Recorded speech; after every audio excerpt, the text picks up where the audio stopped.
Hey everybody, welcome back to Canine Revolution Radio, episode 47. We're here with Mark McGuirt, owner of Athletic Endeavors in Mount Pleasant, South Carolina. Also, the only MAT RX certified practitioner in the state of South Carolina, which is a big deal. We'll get more into that story as we go forward. But Mark, thanks for joining us today. Thanks for having us. We are sitting in Mark's gym, and this place is amazing. Been here a couple times with Mark, and he's put us through the ringer. Yeah, and thank you. We got a video on the YouTube of Swiss ball routine you guys got to check out. You listeners out there, check that out. But anyway, Mark, thanks for having us, and looking forward to talking today. Yeah, so, I'm looking forward too. Thank you guys for coming out. Yes, sir. Well, we want to kind of get into your story first before we get into the heavy MAT stuff. We want to talk about your background, where you grew up, how you started getting into what you do now, how Athletic Endeavor started. So, where'd you grow up at? How'd you start on this path? Okay. Well, I started. I grew up in Blythewood, South Carolina, back in the day when I was there, out in the middle of nowhere. Now it's kind of like the Mount Pleasant of Columbia here. I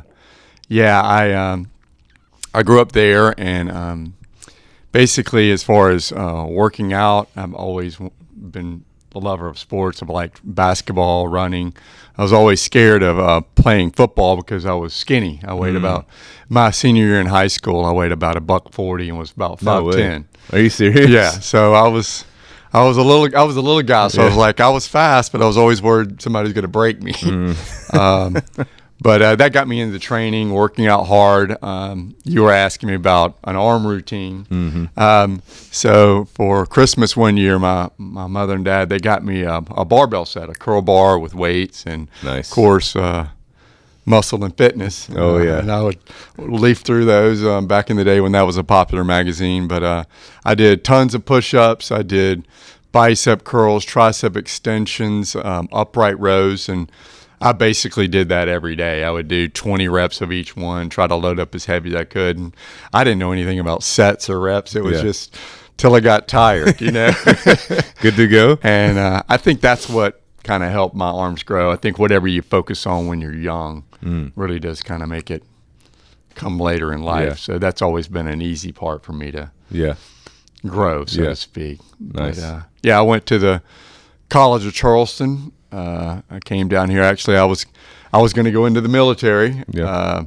My mom's like, "Nope, you're going to get a college degree first." So we were actually down at SeaWorld. Okay. I didn't know what I wanted to do, and I was like, "I'll be a marine biologist." So I applied to all the schools that had marine biology, and College of Charleston was one of them. Really? So that's how you started. You went in doing marine biology first. I got into invertebrate stuff, and I was like, that isn't me.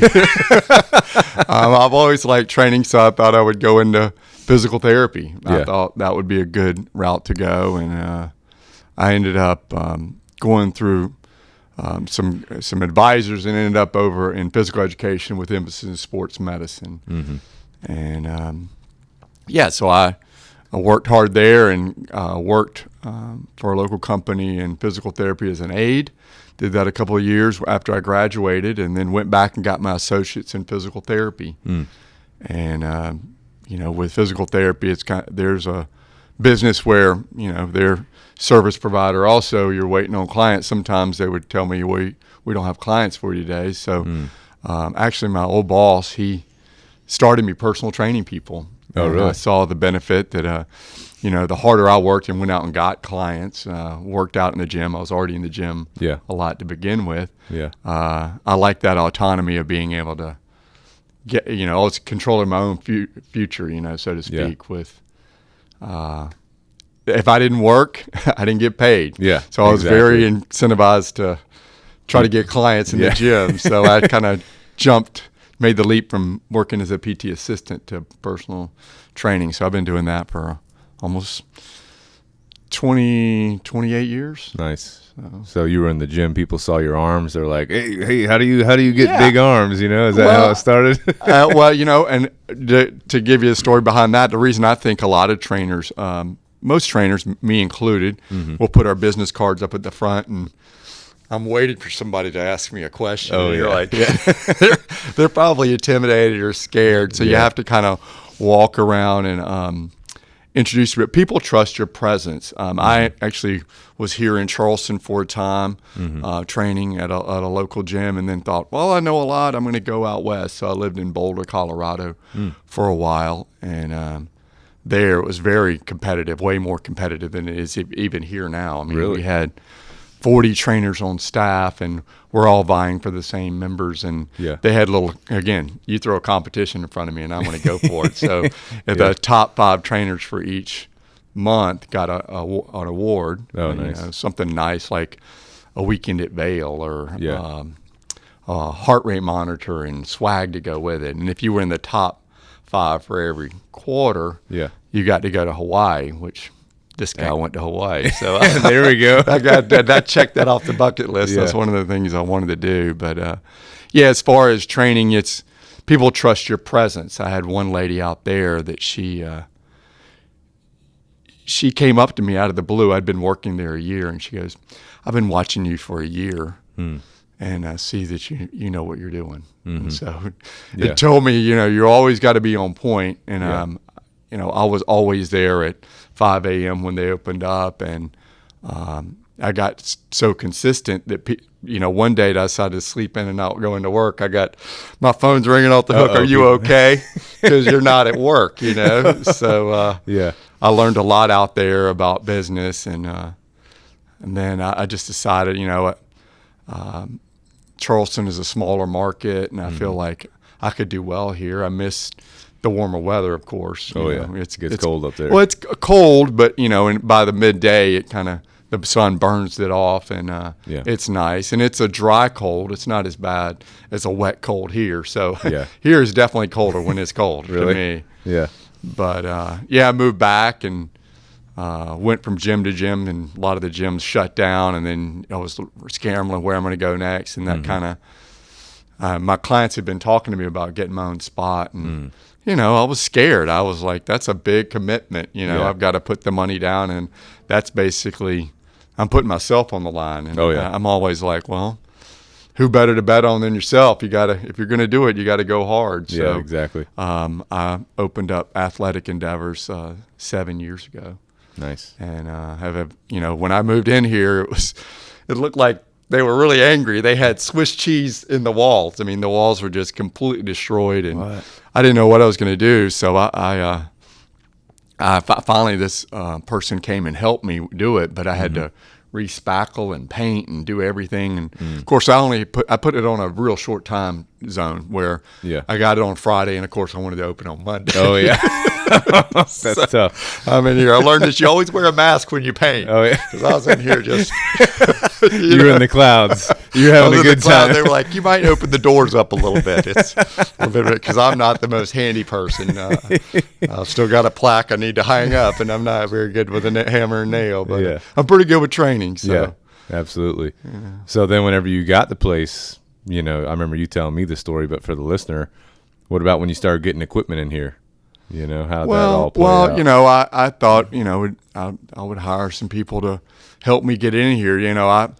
I think any trainer that wants to have their own gym, the best thing to do is buy used. There's tons of used stuff out there that's just good. You just got to put a little elbow grease and clean it up. But it works just like the brand new stuff. Yeah. And so I bought it used, and with the used things, they pull up and they just dropped all the equipment right out in front, outside the door. And I'm like, how am I going to get in here? Yeah.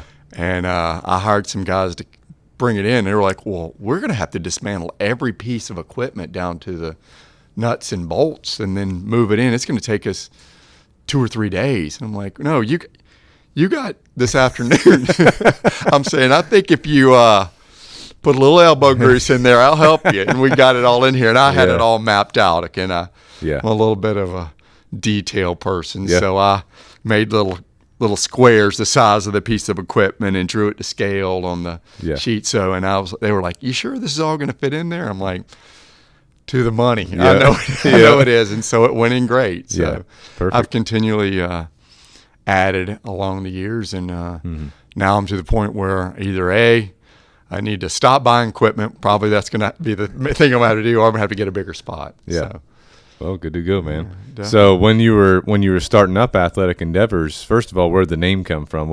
How'd you pick out your business name? Well, I had always enjoyed athletics, and I'll tell you, most trainers think that they're going to work with NFL or NBA athletes or people that like to really train hard and work hard. And I'm not saying normal people don't like doing that, but I had squat racks in here before. Oh, really? I had 2 squat racks. I had all the CrossFit equipment, very free weight oriented. I was always under the assumption that, the machines, those are kind of for the people that don't know what they're doing, and the free weights are where it's at. And as I've learned more, one of the big things, I kind of hated this term at first, but now I like it. It always depends. It depends on the person you're dealing with. It depends on your goal. It's, machines actually I feel like are a little bit more challenging because you have to, one, know how to set somebody up properly on it, but you also,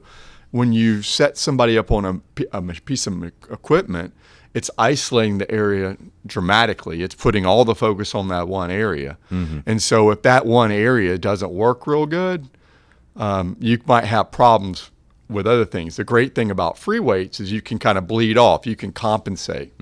So free weights are built for compensation versus machines isolates a lot more. So the integrated system is only as strong as its isolated parts. That's one of my mentors, Greg Roskopf, always says. You got to make sure all the parts work in order for the total system to work. Yeah, that makes perfect sense too, especially talking about the MAT stuff, which we'll get into. But so picked out the business name. You kind of adjusted as time went on. Were you still doing physical therapy at the time, or were you blending that with personal training? Or at first, I was working as a PT assistant, and I was working as a trainer, and then finally I just made the giant leap over to just training only. Yeah. And at first, again, like anything, we're all scared when we start something new.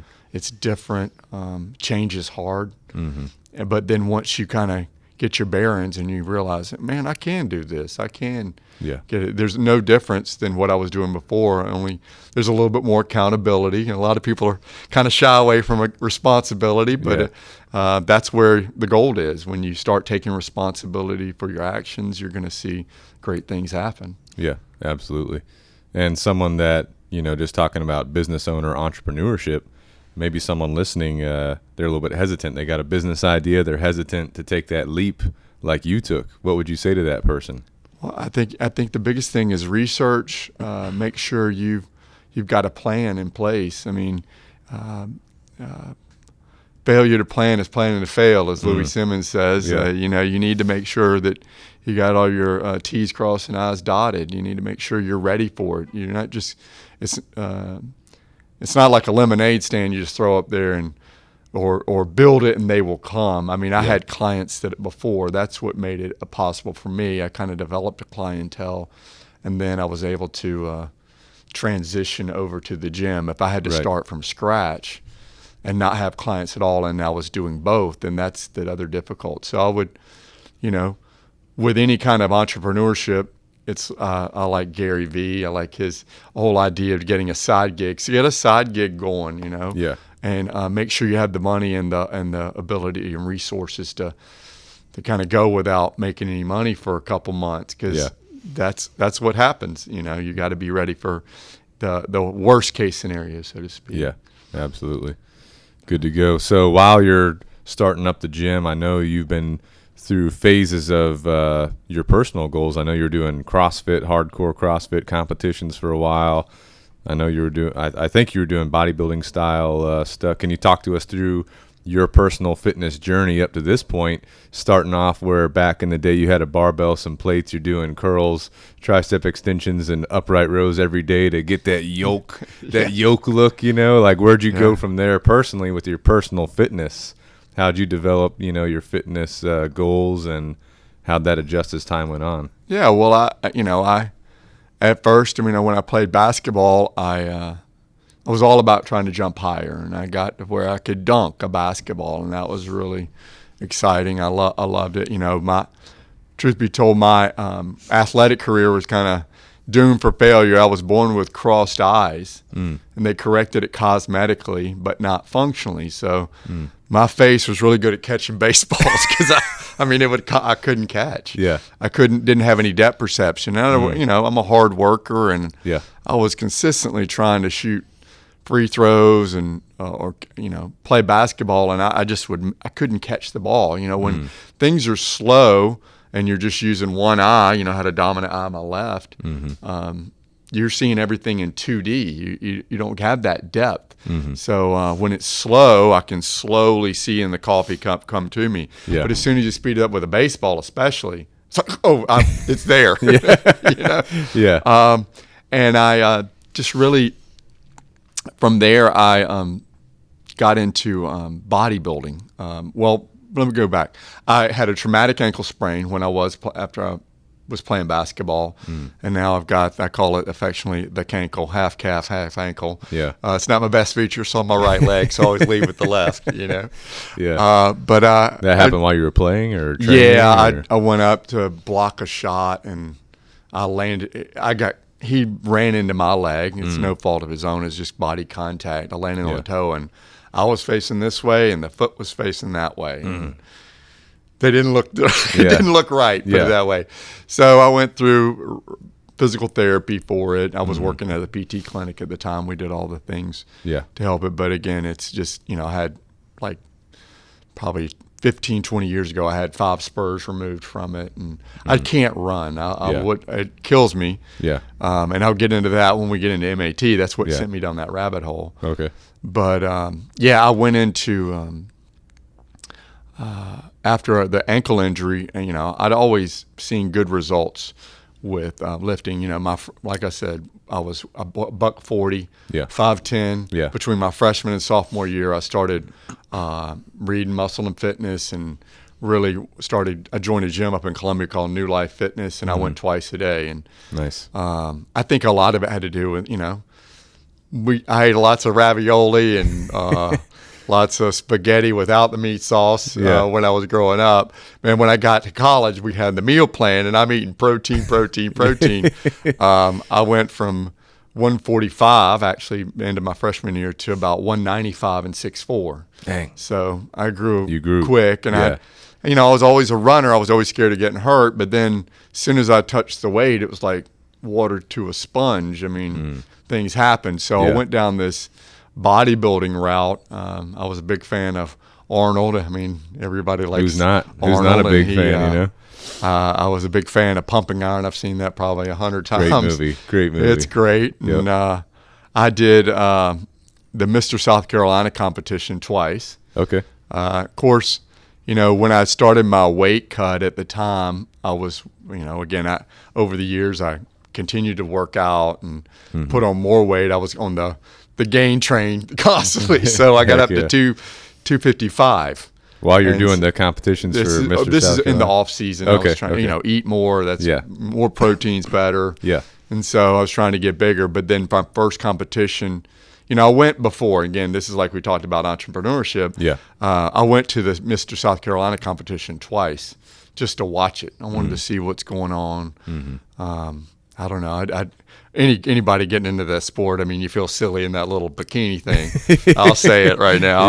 I'm more of a board short guy, so I like the physique they're doing now. But I finally took the opportunity to try, and had somebody help me out with the diet, and went from 255 down to 206. And we did, you know, it was a 4-month cut. And again, I was a little mental, anybody cutting through that. And then that takes some discipline. So how was that, you know? It was hard, you know, because my trainer, you know, I would say, well, I didn't get my meals in. He goes, I guess you don't want it. And just walk over, you know, like, and I'm the people pleaser. I'm like, I want to do it. I really do. And so he, you know, in the moment, I was angry about the way he treated me, but it's what I needed to keep me on task. But I did that show. The next year I did it again. And again, they always said, well, you know, you look good. You just because of your height, you need to be weighing 255 ripped. What? And I'm like, well, how do I do that? And they're like, well, you figure it out. And I'm like, I don't think I'll figure it out. So I decided not to go down that path. And I just really poured myself into training. I was always looking at different things like the ball routine we did. Paul Check was a big influencer of that. I bought his DVDs, and Juan Carlos Santana down in Boca Raton, Florida. I watched his stuff. I've been to the Perform Better seminars and seen that. And really got into that. And then, you know, it's funny, when I was at the gym, I started, there was a website I was following, and I had a little spot over at this gym. I rented it. It was like 300 square feet. And it's like my own little space to do stuff with people. Yeah. But I threw a whiteboard up, and I would write the workouts up there. And people looked at me like I was crazy. Nobody's ever going to do those workouts. They're nuts. It's insanity. Yeah.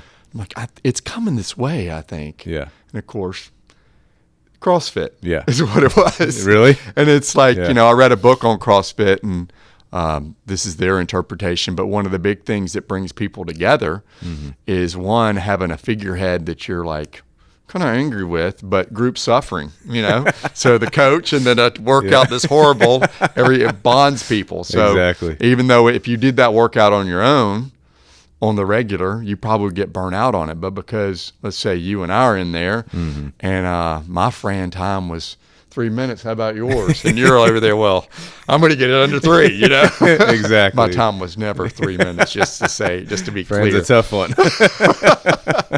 But anyway, you know, so I went down that rabbit hole, and, you know, because of my ankle range of motion, I'm not built to squat. I got long femurs and short tibias, so that my back squat, unless I get my heels elevated, looks like a good morning. And so I'm leaning forward constantly. And my body was breaking down, and you know, sometimes you have to talk to yourself when you're really competitive and realize, oh, I'm 45 and everybody else is 25, and but I had these unrealistic expectations. I should be right there with them. No. So this is happening after the bodybuilding competitions. I got out of the bodybuilding competition when you told me I needed to be 255. Then you started doing this CrossFit training style stuff. Did you compete in CrossFit, or did you? I did one competition. Well, I actually I did 3. I did one with a buddy of mine, this local chef, Landon Ganstrom.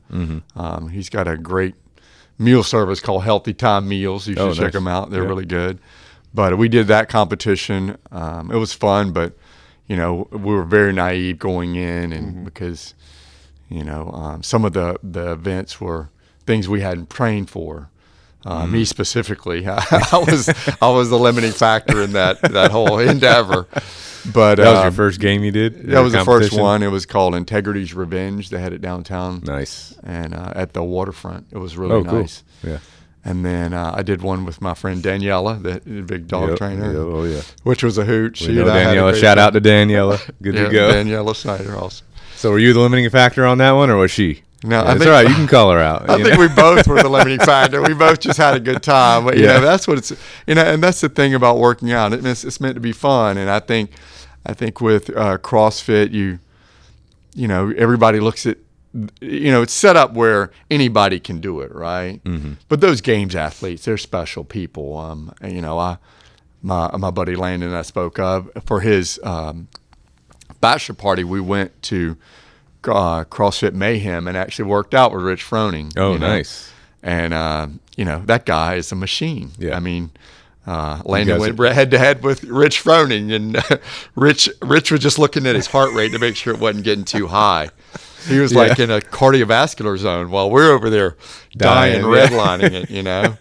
But so I think, you know, with Daniela, we had a blast at that event. We laughed a lot, and cut up, and that's what it's about. And then I did Integrity had another one, and I did a solo event, and you know, I was in the Masters division, and that was fun. But it's you know, on the one event I never forget, it was I trained really hard for cardio, and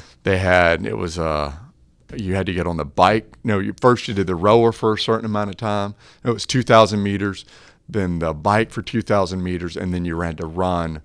I think it was a half mile, and I'm leading everybody off the bike by a significant margin, but I can't run, and I'm walking, and I'm just like, as people pass me by, I was like, where's some rollerblades? Maybe I need rollerblades, you know? Yeah. But so that I haven't done a competition in that sense, and just really been focusing on my MAT journey and really making my gym work. So now I just work out for fun and do it that way. So once you kind of did the CrossFit thing, you kind of started getting away from that. Where'd you go after that? How'd you start getting into MAT? Well, my dad, he passed away and left me a little bit of money, and I really I had experienced MAT when I was out in Boulder. I've done foam rolling, I've done bands, I've done stretching, I went down to Florida to this guy to learn about active isolated stretching. All those things helped a little bit. But when I was in Boulder, this guy, he charged $200 an hour, and everybody raved about how much better they felt when they went to him. And I was like, I need something. I need to see if this could maybe help my ankle. Well, hey, I did one treatment with him, and the next day I could run and jump. What? And it really shocked me, and I was like, oh my gosh. But I've got a little monkey up there that with the cymbals you can wind up, and he would do that, and after the treatment, I'd go out there, and of course, I'm fixed now. And with any kind of therapy, you're not fixing things. You're raising tolerance. You're raising your capacity of what you're able to handle, but you're not fixed. It's like you're tuning a guitar. Yeah. You're going to tune it perfectly, and then you strum it real hard for a while. It's going to come out of tune, and then you're going to come back. So what happened would be he would do the technique. I'm going out there thinking I'm fixed, and then I'm dragging my leg back in. Let's do it again. Unfortunately, he didn't show me a lot of exercises to do on my own, but I'd always had that in my mind, how dramatic of an effect that had on me. And so with the money that my father left me, I went first head deep into MAT. That was 5 years ago, and took the specialist course. And then from then on, I had my foot on the accelerator. They have Jumpstart, Specialist, Master Specialist, and RX. RX is the highest level. RX is the highest level, and you have to be invited to that level. So each level prepares you to work with people. And most people, why don't you start with the mastery stuff, or why don't you just go right to RX? Jumpstart works on mainly movements and doing more isometrics. Specialist is more still, you're not doing any passive motion, and everything's active, but you got a name to the face. Each muscle test has a muscle associated with it, and then as you move into mastery, then it's more passive motion that you add in, which you're taking somebody to an area they can't get there actively, and then stressing it or testing it. And then RX is a complete neuromuscular overhaul. And so I went through that, got invited to RX, went through all of that, and I graduated back in August. It really has changed my philosophy on lifting. Again, that's where I got the idea behind the machines. Most of my clients, I work with an older population. Majority of my population is 50 and up. And again, I think so many times you had asked me a question about, what's the right amount for people to do. I think we've all got this, myself included. Everybody's an athlete. I'm total agreement with that. But most people have these constraints they put on themselves, and they go, well, I need to work out for an hour. I need to do an hour cardio. No, you don't. And again, what you did back when you were 20 is different from what you're going to be able to do when you're 50. It's like, that brand new Tesla can go like hell. And it's the brand new thing, right? That 57 Chevy back in the day could hammer down. It could still hammer down, but it can't handle the stress like the newer cars can, right? Or it can't achieve the power that they are able today. So workouts need to be generated based on what your tolerance is. And the machines are just a natural fit. All my clients love the machines. And, I do have a squat rack it's a collapsible one. Okay. We'll pull out and we'll bench press and squat. But Yeah. I just think from a safety standpoint in the older populations, it's better, and we can kind of monitor it. And most people, they sling equipment anyway. They're going through this rapid range. Well, not slow it down and really isolate, take momentum out. Mm-hmm. And so all these thought processes, Matt really has, Greg Roscoff's thinking's really changed my life and how I work with people. And all my people are for the better of it, and they love it. Yeah. So. Well, can you talk to us real quick, kind of talk to us about what MAT is for those that don't know, and then kind of give like a brief description overview of like what you as a MAT practitioner, on the RX level, what exactly people are coming to you for MAT, what are you doing? Okay. Well, so based on what Greg Roscoff found was that muscle tightness is secondary to muscle weakness. So everybody looks at, like, for instance, let's say my hamstrings are tight. Mm-hmm. Most people are going to stretch them or foam roll them, or they're going to take a Theragun and they're going to relax the muscle. You're trying to get it to relax. Now, what Greg asked is, why is that muscle tight? Why is it getting that way? And a lot of times he came with this principle, the Roscoff principle, was that muscle tightness is secondary to muscle weakness. So your body is sensing instability. It feels like it's on ice, right? Mm-hmm. And as soon as because of that instability, it's going to limit motion. If we can establish contraction on the other side of the tight muscle, all of a sudden you're on firm ground and you're able to really go. So just realize that a lot of times with anything, we're constantly redirecting the stress someplace else. But the whole idea behind MAT is to try to get the muscles on the other side that are potentially weak or inhibited.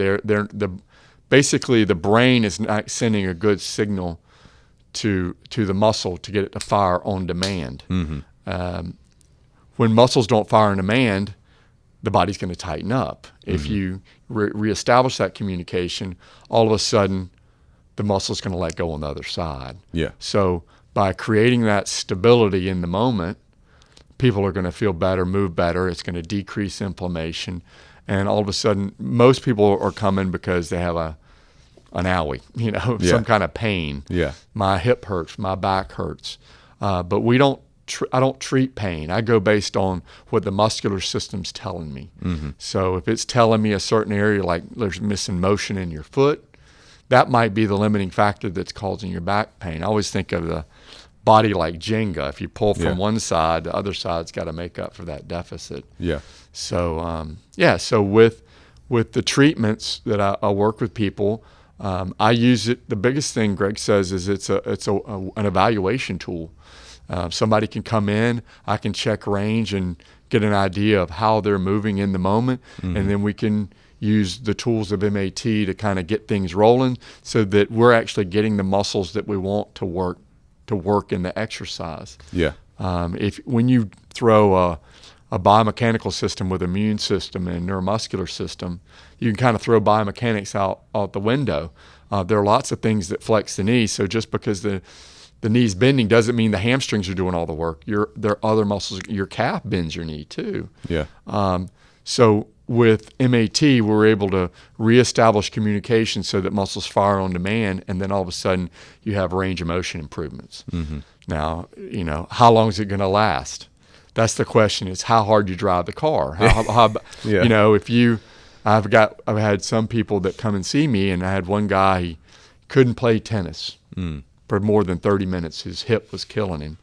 And I said, well, what can't you do? So he showed me I can't squat down. So we got on the table and we did the technique, and then afterwards he's like, I don't really feel like you did anything. And so that's the thing that's kind of challenging with Matt. In the moment, if anything goes wrong in the moment or later on, they're going to blame the technique. But if anything goes right, or later on, they don't really think about it. They're like, I just woke up and I feel better, right? Yeah. But he came back to see me, and I'm like, well, what's going on? I mean, you're telling me it didn't work, but you're back here. It stopped working, and that's what I was saying.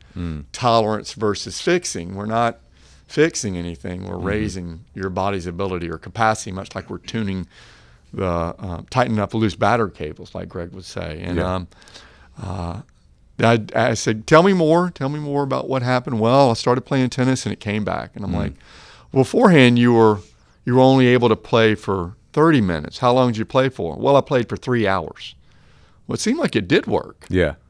It's just you drove it way harder than it could handle. Yeah. And so I think that's where, I have so much more respect for the body after learning about this MAT. And the biggest thing I found is with each level of MAT, you get progressive, bigger and better results. Now, with the lower end, there's less change. At the higher levels, you get more of a change. So and it takes more time. Yeah. So the people I'm getting some golfers in here that are seeing great results. They're picking up club head speed and ball speed, and metrics with golfers are huge. So they really like that. I got the opportunity to go down to Florida, work at a NFL combine prep camp, and again, when you're older, the results are less than you would if you got somebody young. These guys, they would come in with limited range, and then, I do work on them and do the technique, and then they're running out. You fix me, and I'm like, well, I don't know about fixing you, but they're dog pounding me and calling me doc, and which felt weird. Yeah. But the older the person is, the more compromised their system is. So Matt's really set up not only to improve performance, but help people as they age. Yeah. And MAT is muscle activation technique, right? That's what the acronym stands for.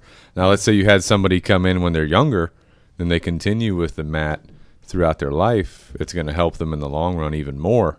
Right. I mean, because those muscles that you want to be working in the gym are working. Right. Like I said, the body with a free weight squat is good at compensating. You can, and again, I bought the force plates I was showing you earlier, which it'll measure left to right discrepancies. So if you're, I have one guy that he's got a total knee replacement and he's complaining on it. That's on his left, and his right knee is killing him. So he's like, my left knee's perfect now. It doesn't hurt at all. And then I put him on the force plate and have him do a squat. Well, he's putting all the weight on the right leg. He's not even loading that left leg. So we'll do the MAT technique, and then he loads the left more, and he's unloading that right. Yeah. But again, so just because what you think's going on and what actually is are different, that's the reason I got the force plates. Right. And so whenever you're young, if we can take care of any compensatory motion, I mean, kids their bodies are resilient, and they're great. But I always say, people, as they age, they start going, well, I'm having all these issues and problems. No, you were probably having problems when you were younger, but it's kind of like when you're young, you get a shiny new credit card. Yeah. And your parents are paying the bills, you're running it. You're like, I get away with a lot, right? Yeah. And then all of a sudden, they stop paying it, and now you're on the hook for it, but you're like, oh, I got a high limit, I'll keep going. Yeah, oh yeah. And then you get into your 20s and 30s, and then the bills start. And then once you get into your 30s, now the bills start declining everything. And that's kind of the way your body, you can get away with a lot when you're young. You can do a lot of, I did a lot of bad things wrong, Yeah. And then afterward, as you get older, your body becomes less and less adaptable. I mean, not to say it can adapt, it's just you have to be smarter to train people that are older, because they've got, and that's where the MAT comes in. It can help take care of compensatory motion. Yeah. So they're going to move better, and then they're going to get better results with their workouts. Yeah. Yeah. Gotcha. Makes sense. So, real quick, talking about when we're younger, what are some things that people should focus on to help think about the long term? Like, are you thinking about joint care? You thinking about warm-ups to your workouts? What are some of the main things people should be thinking about for the long term? You know what I'm saying? Well, I belong to a local gym just because I want to, I'm in my fortress of solitude here. Yeah, I need to get around people, and it's fun going to the gyms. But I see kids when they're younger, they're chasing the numbers. They're chasing, I got a 200-pound bench or a 300-pound bench, whatever is the bench that they can do. I picked up the 100-pound dumbbells. Yeah, but they're, you remember that dance, the Cabbage Patch, like this? they're benching and they're doing the worm, right? And so, I don't know. That's going to be hard on your system. Like I said, the speed is too. Now again, if you have to, another video or another mentor that I'm learning from is Tom Purvis. He's like, if powerlifting is an event, you have to touch the chest, you have to come out. That's completely normal for that sport. But just because you can doesn't necessarily mean you should. What is the available range? When you're a big guy, my range might be here, so my shoulder's in a good position. If you're really thin, now all of a sudden that bicep tendon is going around the corner, and he's touching the chest, but he's getting a very different stimulus from the guy that's got the thickness. You know what I'm saying? Yeah. So that guy that's thinner, he might only be able to come to here, and the bar's way off his chest, but that's not touching the chest. Now, if he's in a powerlifting meet, he's got to touch. Yeah. But when he's lifting, he's got to go with what his available range is. And so young people, slowing it down, controlling it, making sure that you take ownership of that weight as opposed to, I got it, and bouncing it. Or same thing in the squat. They'll go down slow and then bounce off the bottom and come out. That right there is maybe when you're really young, you can kind of recover from it. As you get older, I can tell you, that's where the injury happens because again, eventually, something's going to break. And so I think really being mindful about your training, again, I wasn't very mindful with the hours worth of upright rows, curls, push-ups, but my body was resilient to it. I think the other one is there's lots of fad diets going around. I mean, if you want to gain weight, calorie surplus is the key. You want to lose weight, calorie deficit's going to be the key. Everybody's big on shakes and these different supplements. Guilty, been down that rabbit hole, but me, I mainly eat food. I think food is the best thing going. So I'd rather have a nice steak than I would a whey shake. I'd rather have baked potato than whatever carb drink that's out there. It's conflicting with what do you believe? Keto, vegan, the paleo diet. I think they all, intermittent fasting, that's another big one. They all have their place in that it's a calorie deficit. Or, if you're trying to gain weight, it's a calorie surplus. When did you start getting into nutrition? Like when did you start learning about that more? Was it when you were doing the bodybuilding? The bodybuilding. And, I saw how most of the time people go, that was such a long time to take, 4 months. Yeah, but it takes you time to get there. Anything where you lose 10 to 15 pounds in a week, anything that takes you down quick is going to bring you up quick. And this is maybe not the best analogy, but if you're thinking about losing weight, not that I would ever do this, but it's kind of like embezzling money. You're not going to take $100,000 out of one account and put it in yours. Right? Somebody's going to notice that.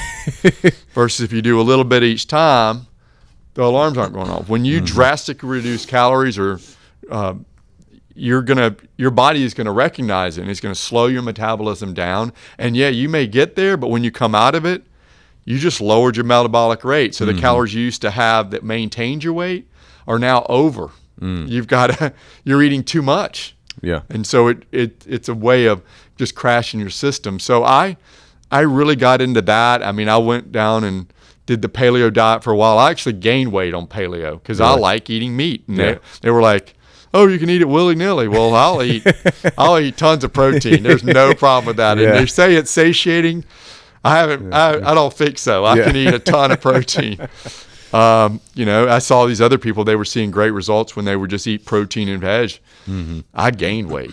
So it wasn't until I, started using an app where I would track my calories and weigh and measure my food. And then I really saw the difference there. And that's only been within the past year. I did the whole diet thing again. back in March, I was weighing 255, and on my Instagram, that's the picture I show. And then now I'm right about 195.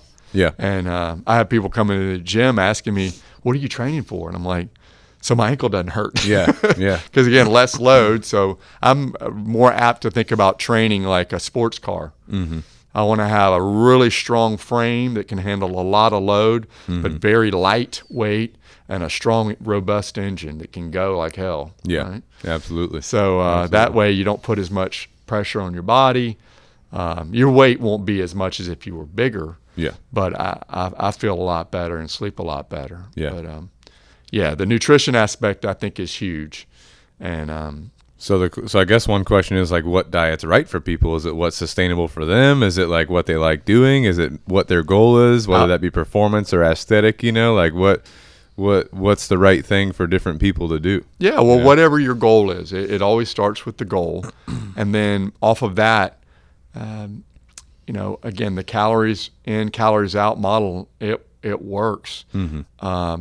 If you're you're going to definitely need more carbohydrates if you're doing more endurance or type CrossFit workouts. But you're really not going to be as lean as you could be if you ate a little bit less and add a little bit lower carbohydrates. I noticed that I'm a lot leaner when I restrict my carbs. I'm still eating a lot. I'm still eating like 200, 300 grams. Yeah. But I'm talking, when I was on the game train, I was eating like 600, 700 carbs. I was eating a lot, dude. You're getting it in all day. You're just constantly rice in the face, But sweet potatoes. Lee Haney was an old bodybuilder that I followed, and he was big on sweet potatoes and collards. And so that was your go-to. I like that. Sweet potatoes really and collards. Good. Yeah. So I ate a ton of sweet potatoes. Yeah. And then I love steak. Yeah. And ribs. Yeah. Good to go. Well, last time I was talking to you, you were talking about the vertical diet, and then we interviewed Tyler Watkins on the podcast. He brought up the vertical diet, so I've been doing that recently to fit my macros, and I'm loving it. Yeah, Beef, I think that's a great diet rice, too. Sweet potatoes. I'm loving it. Yeah, I think anything it's from the earth, yeah. Is going to be good. I mean, it's designed for us, you know what I mean, as opposed to something that's in a shake. I don't know. It just seems like the density of the food. Yeah. Kind of equates to the density of the muscle. Yeah. Well, I will say, I work out first thing in the morning. I get up 3:30. I try to get some food in me before I do my workout. So I will do like a supplement protein in the morning, just because I don't want to sit there and eat steak or beef just because it's like too much. I feel like I'll do some fruit, like an apple, banana, berry mix, frozen berry mix, and that's kind of like my morning meal. And then I go work out, and then after that, it's just whole food all day. Yeah, that's the way to go. Is that like a good sustainable plan for somebody, especially in my situation? I'm getting up, I'm trying to get after it, so I just need some food real quick, is that I think a protein, I mean, that's what I do some mornings. I'll do like a quick hitter of like a scoop of whey. I mean, I still do it whenever I'm in just a to hurry. help, but it's not your main thing. Right, so I'll do a scoop of whey, and then I'll do a rice cake with just a little bit of peanut butter on it. I know you like the rice cakes with the peanut butter. That's good. It's good. That gets you going. Marathon of peanut butter is way better than Jeff. It tastes good. But I'll do that, and then I'll go and I'll work really hard in the gym, and then come home, and then I'll get my meal in. Yeah, yeah. So what's the app you're using for? Are you still using an app for your? I use the Carbon app by Lane and Holly Norton. I really like that. I mean, he's a no bones guy. He's going to tell you straight up. Yeah. And I like. He cuts that. the BS. That's what he says, gets right to the right to the heart of it. So and I think you may have asked me. So what is the right diet? We've got all these things. Well, I think the problem a lot of times people do is I want to get ripped shredded. I want to get strong as hell. I want to get big as all get out. I mean, you've got a lot of things that are conflicting. You're not going to get tremendously huge while you're trying to cut, and that is like a fairy tale. I mean, you might get a little bit bigger, but you won't get as big. Think about it. Whenever you have more mass, you have better leverage, so you're able to lift more weight. Yeah. And then as you lean down, you get less leverage. Again, like I was saying about the range of motion in your shoulders. Right. You get less leverage when you get leaner. Mm-hmm. So it makes it harder to build. So those are two conflicting things So someone needs to focus on, well, first of all, I would say, or you tell us, like someone's got to pick out their goal. You can't be huge and jacked and ripped and shredded at the same time. Well, I mean, you can. Right. I don't know. I have not found that to work for me. I've never been able to that holy grail of, I'm gaining muscle while I'm doing that. I went through this other certification with Charles Poliquin. He was really big, and talking about arms, he's a big arm guy. Yeah. And, he was always saying that you could do both, but I just have not been able to find that. And again, it depends on your goal. If you're trying to get stronger, that rep range is going to be lower. If you're trying to get more mass, you're going to have more of a higher rep range, less rest. I always find it interesting that I've trained a couple of triathletes, and most triathletes, they do a lot of cardio, ton of it. And then I get in here and I tell them, okay, you're trying to get stronger. Now, if we go based on, this is my interpretation of it, if we're trying to get stronger, we're going to be in that 5x5 zone. That means we're going to do 5 reps. We're going to keep the rep range to that such that you're only 20 seconds of time under tension. Now, during that period of time, your main fuel source is going to be ATP and creatine phosphate. There's not a whole lot of aerobic stuff going on. What most people don't get is they'll do 5 reps, then they'll rest a minute, do another 5 reps, rest a minute, do another. And so if you think about it, they've got less and less of that substrate in their system. It usually takes about 3 to 5 minutes to replenish the ATP. I went to when I lived in Boulder, I went and did the Olympic center is there. So I went down and did the IOC sport performance coach. And I got to go in the training room where this guy was doing snatches, right? I don't even know how much weight it was, but it was a lot. Not a weight. And he's an Olympian. And then I'm asking him, I'm like, well, what's your workout? Why aren't, you're sitting here, he had his headphones on, listening to music. Yeah. And I noticed he was just sitting there for like 5 minutes. And then he'd get up, and then he'd do 2 reps, and then he'd sit back down. I'm like, dude, what's your workout? And he goes, well, they've got me doing 15 sets of doubles with 5 minutes rest in between. And I went, what? Why don't you go get on the bike? Yeah. He's like, they told me not to ever do any cardio because it would negatively affect my fast twitch. So he's just sitting there. So if you think about that, 15 sets of doubles, and he's resting 5 minutes. Hell, that's 65 minutes of just sitting there, right? And then let's say it takes 2 doubles.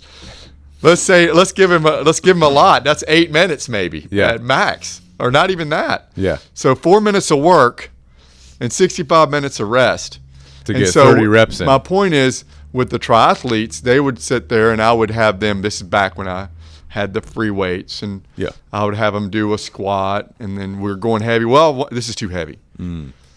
And then we do 5, and then I'd follow the rules of this, and they would go, we're resting too much. And they want their heart rate up, hummingbird style. Yeah.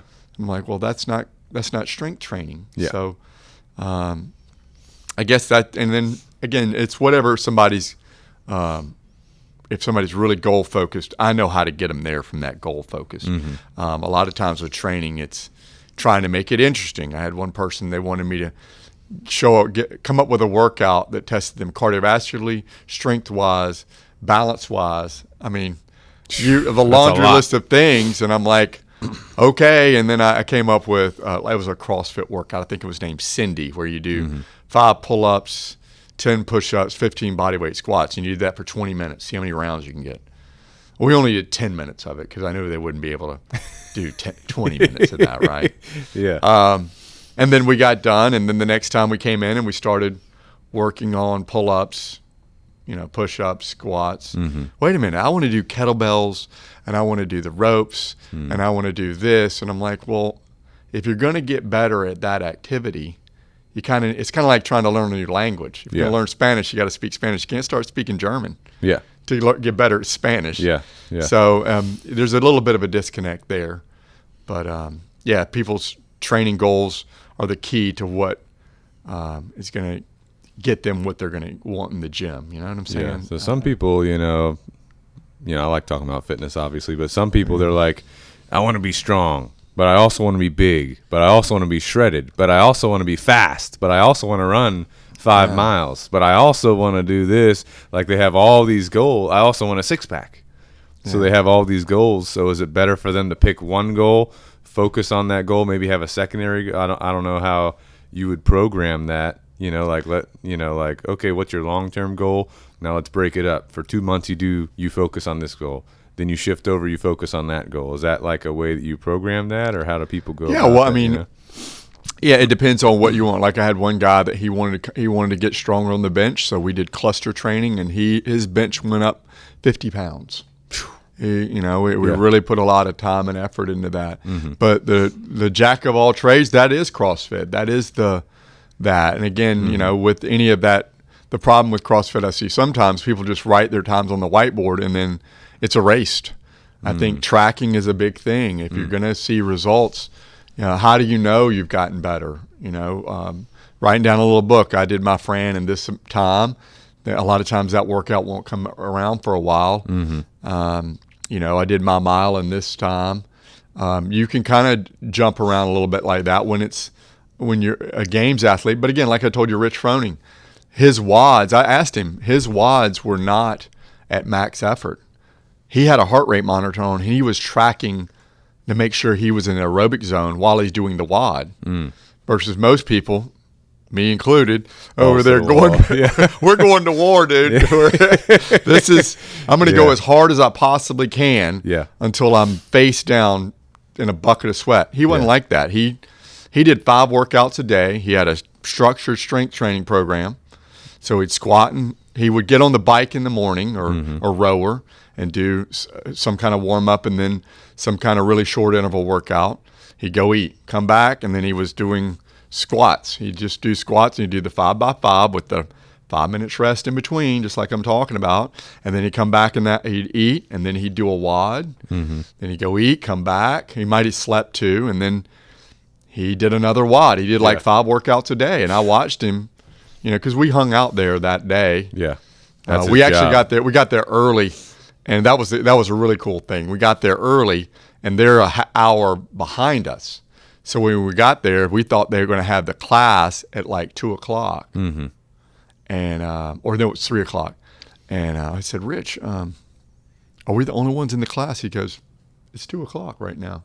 But I'm getting ready to do a WOD. You guys want to jump in? And of course, we were like, hell yeah, let's go. Yeah. But they're with the CrossFit model, they're definitely structuring and periodizing all their workouts like that. And again, it would depend on what your goals are. Whatever butters your bread. Is it you running a fast 5K or 10K? Is it you benching a certain amount? Just realize that things are going to start competing with one another. Right. And that's where you're kind of, what's the maximum amount of weight you can carry to run the maximum speed? You're trying to glean where's the happy medium for all those things. And that's kind of the master of none, jack of all trades kind of comes from. Yeah. But if you're really trying to get it good at one thing, like these power lifters, they're going in there and they're working hard. I mean, they've got a goal in mind, and they're getting after it. Bench, squat, deadlift. That's what they want. Squat, deadlift, bench, and then any accessory that's going to help that improve. And they're doing, like on your squat, if you're getting bent over in the squat, we know that's upper back, probably not able to sustain it. A lot of times I don't program squats for my population because I feel like that's a back exercise. It's not a leg exercise, because wherever everybody feel it, the butt shoots up and they're leaning over and they're doing a good morning. So I'll do more leg press. I'll do more. I got the booty builder. We'll do hip extension. Oh, Ben likes the booty builder. Oh, and he likes the booty builder. I like single leg squats a lot because, again, in running and sports, that's what you're going to have to do. You're going to have to dynamically stabilize on one leg and get in that way. You can make sure both legs, like we talked about with the force plates, both legs are working equally. And are nice and strong. And for sports, that's what you want. You want both legs to work equally, as opposed to squatting down, shifting all the way over here to the left, and then coming out of it. Yeah.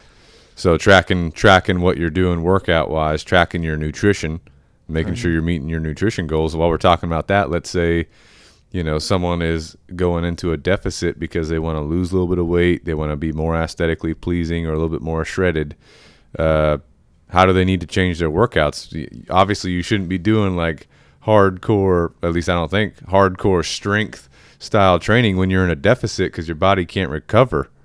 Well, you know what I'm saying? Is that? I think that's right, but I think that a lot of times, like I brought up the cadence piece.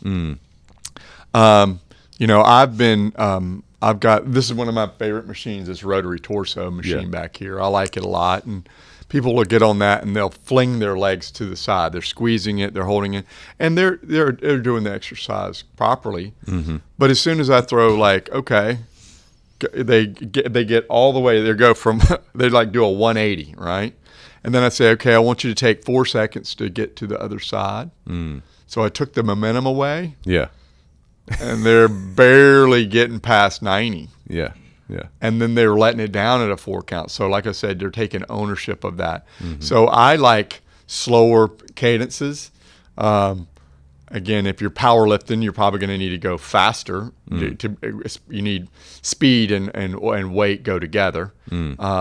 But if for making sure that your body stays controlled and you're not slamming it into positions where it's being forced to stabilize, speed makes you load the gun, right? So if you take a basketball and drop it, it might come up. Man, if I slam it down, it's going to come up. So if you sling the weight over and let it come back and then you're stopping it, you're making your muscles, you're jerking them. You're making them work really hard in the moment because they've got momentum that's adding to that force. Versus if you slow it down, you're getting better control. So I would say be very mindful of how you're performing your repetitions. This guy, Cal Dietz, I like his stuff, his triphasic training, like I was telling you about for your jumps. Generally, he would say for like 2 to 3 weeks, do like a 3 to 4 second eccentric. So like if I'm getting better at my bench press, I'm going to bring it down slow to my chest and explode up with it. And what that's doing is teaching you to decelerate the weight. And then after that, you would periodize, which means you're programming. You would do 2 to 3 weeks of bringing it down quickly, stopping it, and holding it for 3 to 4 seconds. That's teaching you how to break. And then the next 2 to 3 weeks, then you're actually performing the repetition in a controlled manner and start again. So I think being very mindful of how your body's feeling too. I mean, that I kind of like the statement, but that weakness leaving the body is, you need to be careful with that. Or pain is weakness leaving the body is a lot of times what you hear. No, that's what the Marines say. I'm all about I'm all about no pain, no pain. I mean, in the moment, if it's burning, I think you're okay. I think if you're feeling any kind of pain or something feels out of line with what it normally is, that there's a problem. If you're saying sore for 5 days straight, it's interesting the mindset here in the South versus out West. Here it is all about, oh my gosh, I'm so sore I can't sit down on the toilet. That must have been a great workout. That was awesome. You did a good job. Mission accomplished. You're so sore you can't walk.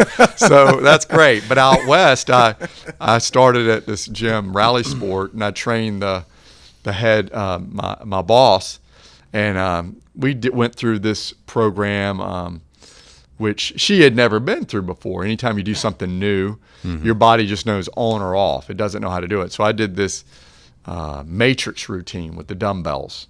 Anyway, the next day she was furious with me. She was so angry because all week she couldn't teach her classes effectively because she was so sore.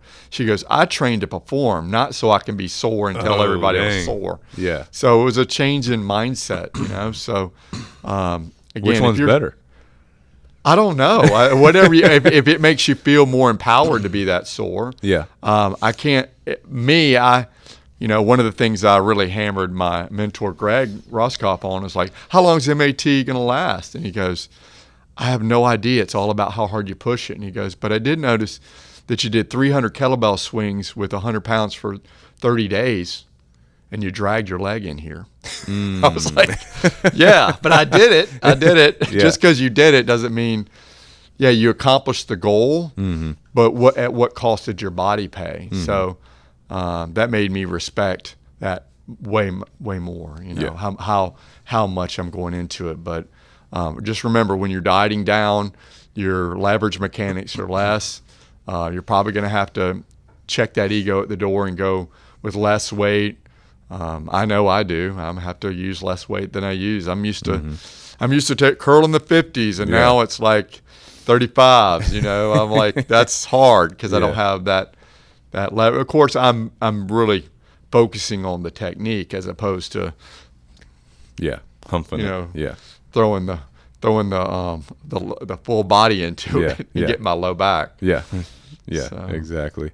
Going into longevity stuff, me and you've been talking recently. We've been talking about the shoes that allow your feet to operate good, working your joints, getting your ankles, bulletproofing your joints. Is that a consideration for people? I think nowadays people are becoming more educated. Hey, we're looking long term. How do we bulletproof our body, Well, the thing, I love the barefoot training concept. I think it's great. You remember the shoes that have the toes in them? Mm-hmm. They got in a lot of trouble, and they just kind of threw it out there and said, these are great. Just go out and start using them. And people that had never used that, they'd been in this really cushy shoe, threw those on and started running 3 and 4 miles, and all of them end up with a ton of foot problems. It's because they didn't train in them. Anybody that's going into kind of barefoot shoe, I would wear them for like 10 minutes and then take them off and do that for a couple of days, and then see if you can go 20, 30, go an hour, take them off. And what you're doing is you're trying to get your foot ready for it. I really, this is the year of the foot with a lot of my clients. We're doing more footwork because having a body that can squat a lot, can move a lot of weight, it's kind of like having a Porsche 911 with bad tires. The tires don't support that. That's my mentor Eric Seifert told me that. He's like, you got to make sure the tires match the engine, right? Yeah. So really trying different things. We can all do calf raises. The one that a lot of people don't realize is the muscles that lift your toes up are important. You can do things with your feet like picking marbles up with your toes and putting them in a bucket. You can work and put a towel on the floor, maybe put a weight and try to slide. That way you're inverting your foot, supinating, or the other way. Doing all these different motions, a seated calf versus a standing calf. Working with there's this thing called the Star Excursion Balance Test. I've got the blue stripes set up for, and that's just making sure that you're able to dynamically control your body on that one foot. Balance is a big thing as we age, which ties directly in with vision too. You need to make sure that you challenge your visual system. There are different things. I've got a device that works your vision, but there are board games that you can get that challenge your vision. As we get older, we become what they call more foveal. We focus on what's right in front of us, and we don't see anything in the periphery. So there's these little sticks they have now. They're called the Hiko stick. They're multicolored, and you throw it, and you have to catch that one. So it's a decision-making drill, and getting somebody to catch. I'll sometimes use that in between sets to get people to work on their vision. Because the more foveal you are, again, now as you age, you're running into stuff, right? Because you didn't know it was there. And so vision training is all about recognizing opportunity or recognizing threats. And if you can't see what's out here, that's going to really limit your scope of how your body's going to move. And again, like we talked about with the mat, if you're unstable, you're going to restrict motion. If you can't see as much, you're going to restrict motion also. The better field of view you have, better depth perception. Some people talk about the forward head, rounded shoulders. Everybody's problem is because they're sitting at a desk like this. Well, what if you can't see and you're constantly like this? You're bringing your eyes closer. That looks like that forward head, rounded shoulder posture, or you've got far vision where it's too close. You're too far back. Or you're like me. You don't have depth perception, and you're kind of bringing this eye into the full focus. I'm more left eye dominant. There are drills that you can do that will improve utilization of both eyes called a Brock string. All it is that you can go to Hobby Lobby and get you some string. Just put some beads on it, and you're just trying to touch the beads one at a time. Mm-hmm. You just put it on your nose, and because it's there, you can also take a straw and a needle and try to put the needle inside the straw at a distance. And that's another drill to work on your depth perception. So all these things as far as, improving your bodies to recognize opportunity, improving the foundation. Your foot is the first thing that hits the ground. It's got to be mobile and able to adapt to the surfaces that it steps on, but then it's got to be rigid so you can really push off of. And the more you're able to work those components, the better you're going to be with your performing your squats and your deadlifts, your different sports that you're going to be doing. Yeah. What about hips? I got a buddy who's he's recently, he found out through one of his doctor's appointments that his left hip is having like low blood flow or something like that. Okay. What can people do to like help longevity of hips or make your hips better? That one's a tough one. Again, I'm not a medical doctor. I will say that muscles move bones and muscles hold joints in place. I would say MAT could potentially help because if he's getting occluded blood flow, maybe that the head of the femur is kind of in the hip improperly, and it's not liking it's cutting off the blood flow. I don't know, but I can't say I can say that I've seen some amazing things happen with MAT. Yeah. And so let's say, someone comes to you, they got low blood flow to their left hip, for example. They come to you, they do some MAT with you. Are you also prescribing them like, hey, for your workouts, you need to think about this or that, or consider this, consider that? Well, depending on what the doctor's the end all be all. So whatever he says is what their functionality is, what they can and can't do. But if the weight training's involved, where they say you can still weight train, certainly we can talk about a warm up that I think I'm a big fan of for preparatory for working out. I'm a bigger fan of isometrics more than I am stretching. Right. It just doesn't make sense to me to stretch something out and turn it off. Not turn it off, but make it relaxed. That seems like you're taking the dimmer switch and turning the lights way down. We want everything up and ready to go. Right? So stretching is making things relax. Yeah. In my opinion, I think that's what's happening. It's not. I've never seen somebody stretch out and then get on the leg curl, stretch out and do heavy weight on the leg curl. I have seen somebody that hadn't stretched at all, and they're like a spring. They're ready to go. Yeah. You know what I'm saying? Yeah. Versus you don't want it all loose. You want good contraction out of that muscle. Yeah. So So you warm it up, Swiss ball warm up. Yeah, we can do the Swiss ball warm up. We can do that.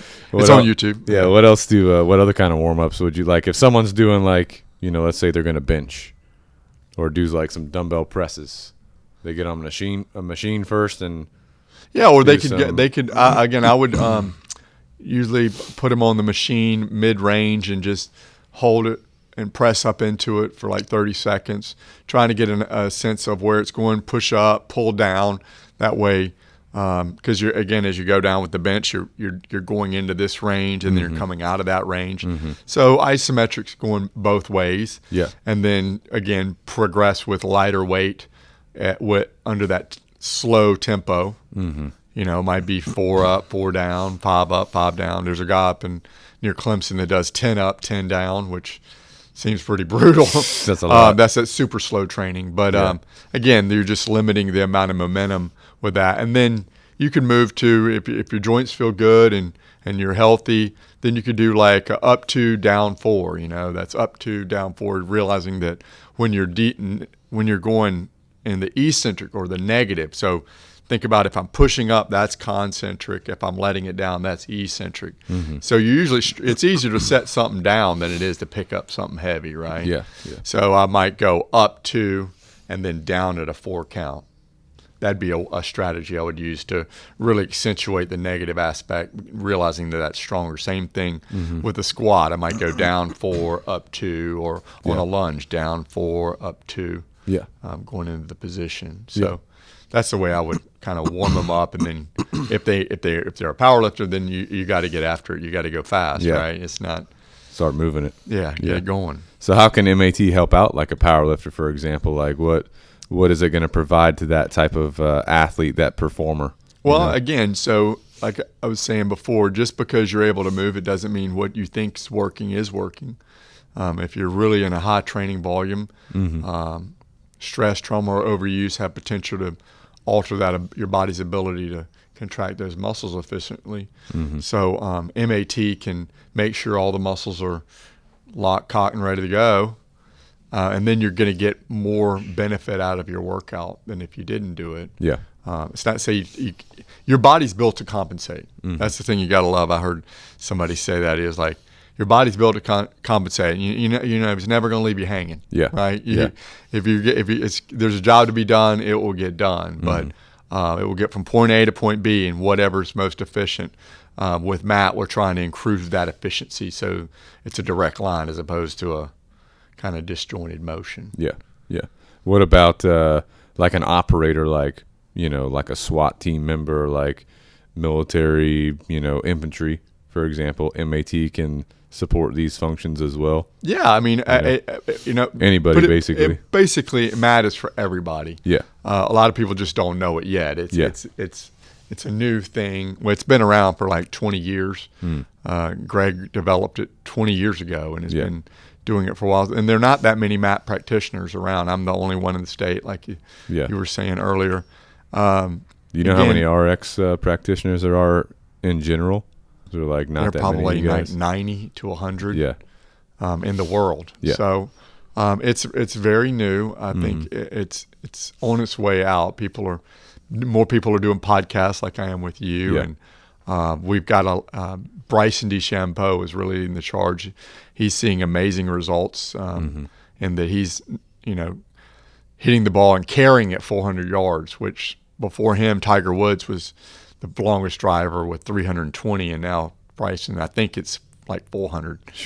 And again, that's where that Greg talks about the integrated system is only strong as his isolated parts. He systematically made every part of Bryson's body strong and tolerant of force. Yeah. So I don't think he really even does regular lifting. I think all his is done on machines. Yeah. And then he gets in front of that golf simulator and whacks away. I mean, he's knocking the hell out of it, So someone that's used to like traditional lifting, like they grew up, like me or you, they grew up going to the gym, you move around some weights, you get those numbers up, let me get that 225 bench or whatever.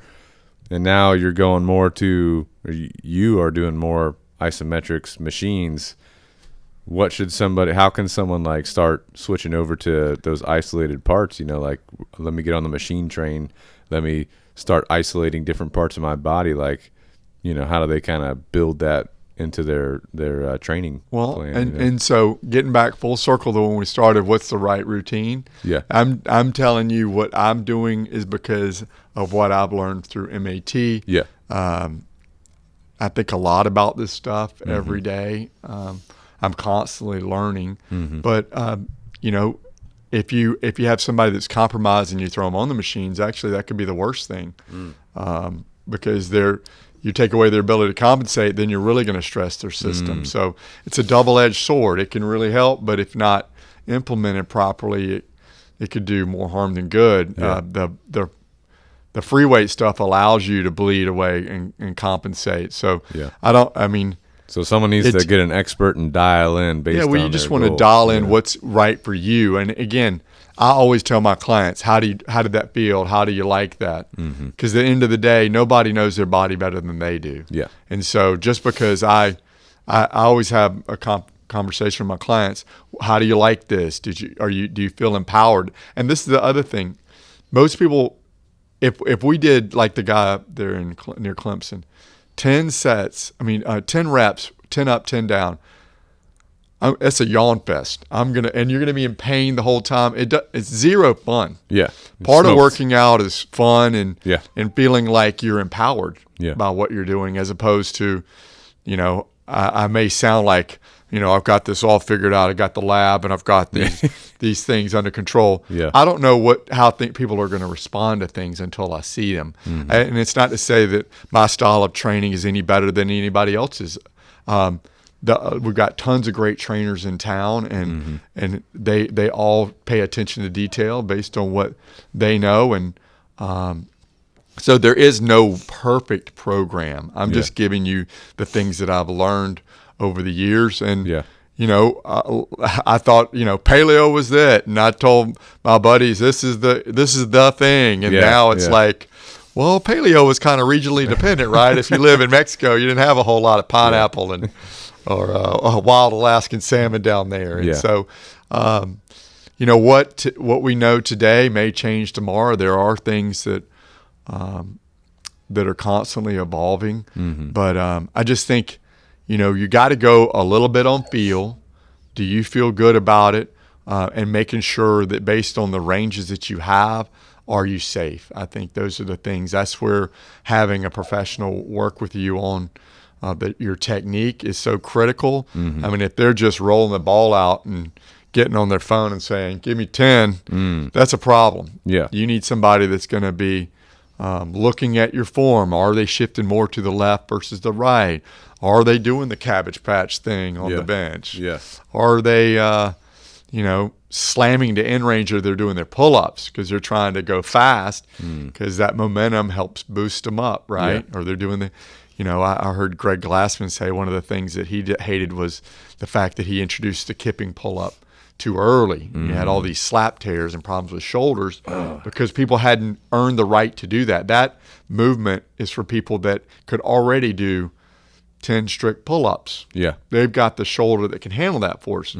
Now they're teaching the kipping pull-up right out the gate, and the shoulder doesn't have the structural integrity to handle that, and then you start having problems. There's nothing wrong with a kipping pull-up if you did the preparatory work to get there. You didn't. You got to make sure that you earn your right to do certain movements, I think, as opposed to just, well, everybody can do that. Yeah. Handstands. You need to work on getting there, as opposed to just, roll the ball out, go, do it. Yeah, absolutely. Pull-ups are a total body, just absolute great exercise. And last time I was here, you were showing me and Ben bringing your knees up, keep your spine in neutral to pull up, engaging your core, makes a big difference. Well, I think that most people, what they do is they compensate by arching their back with everything. Their rib cage is up, their pelvis is down, and their abdominal kents are kind of stuck out.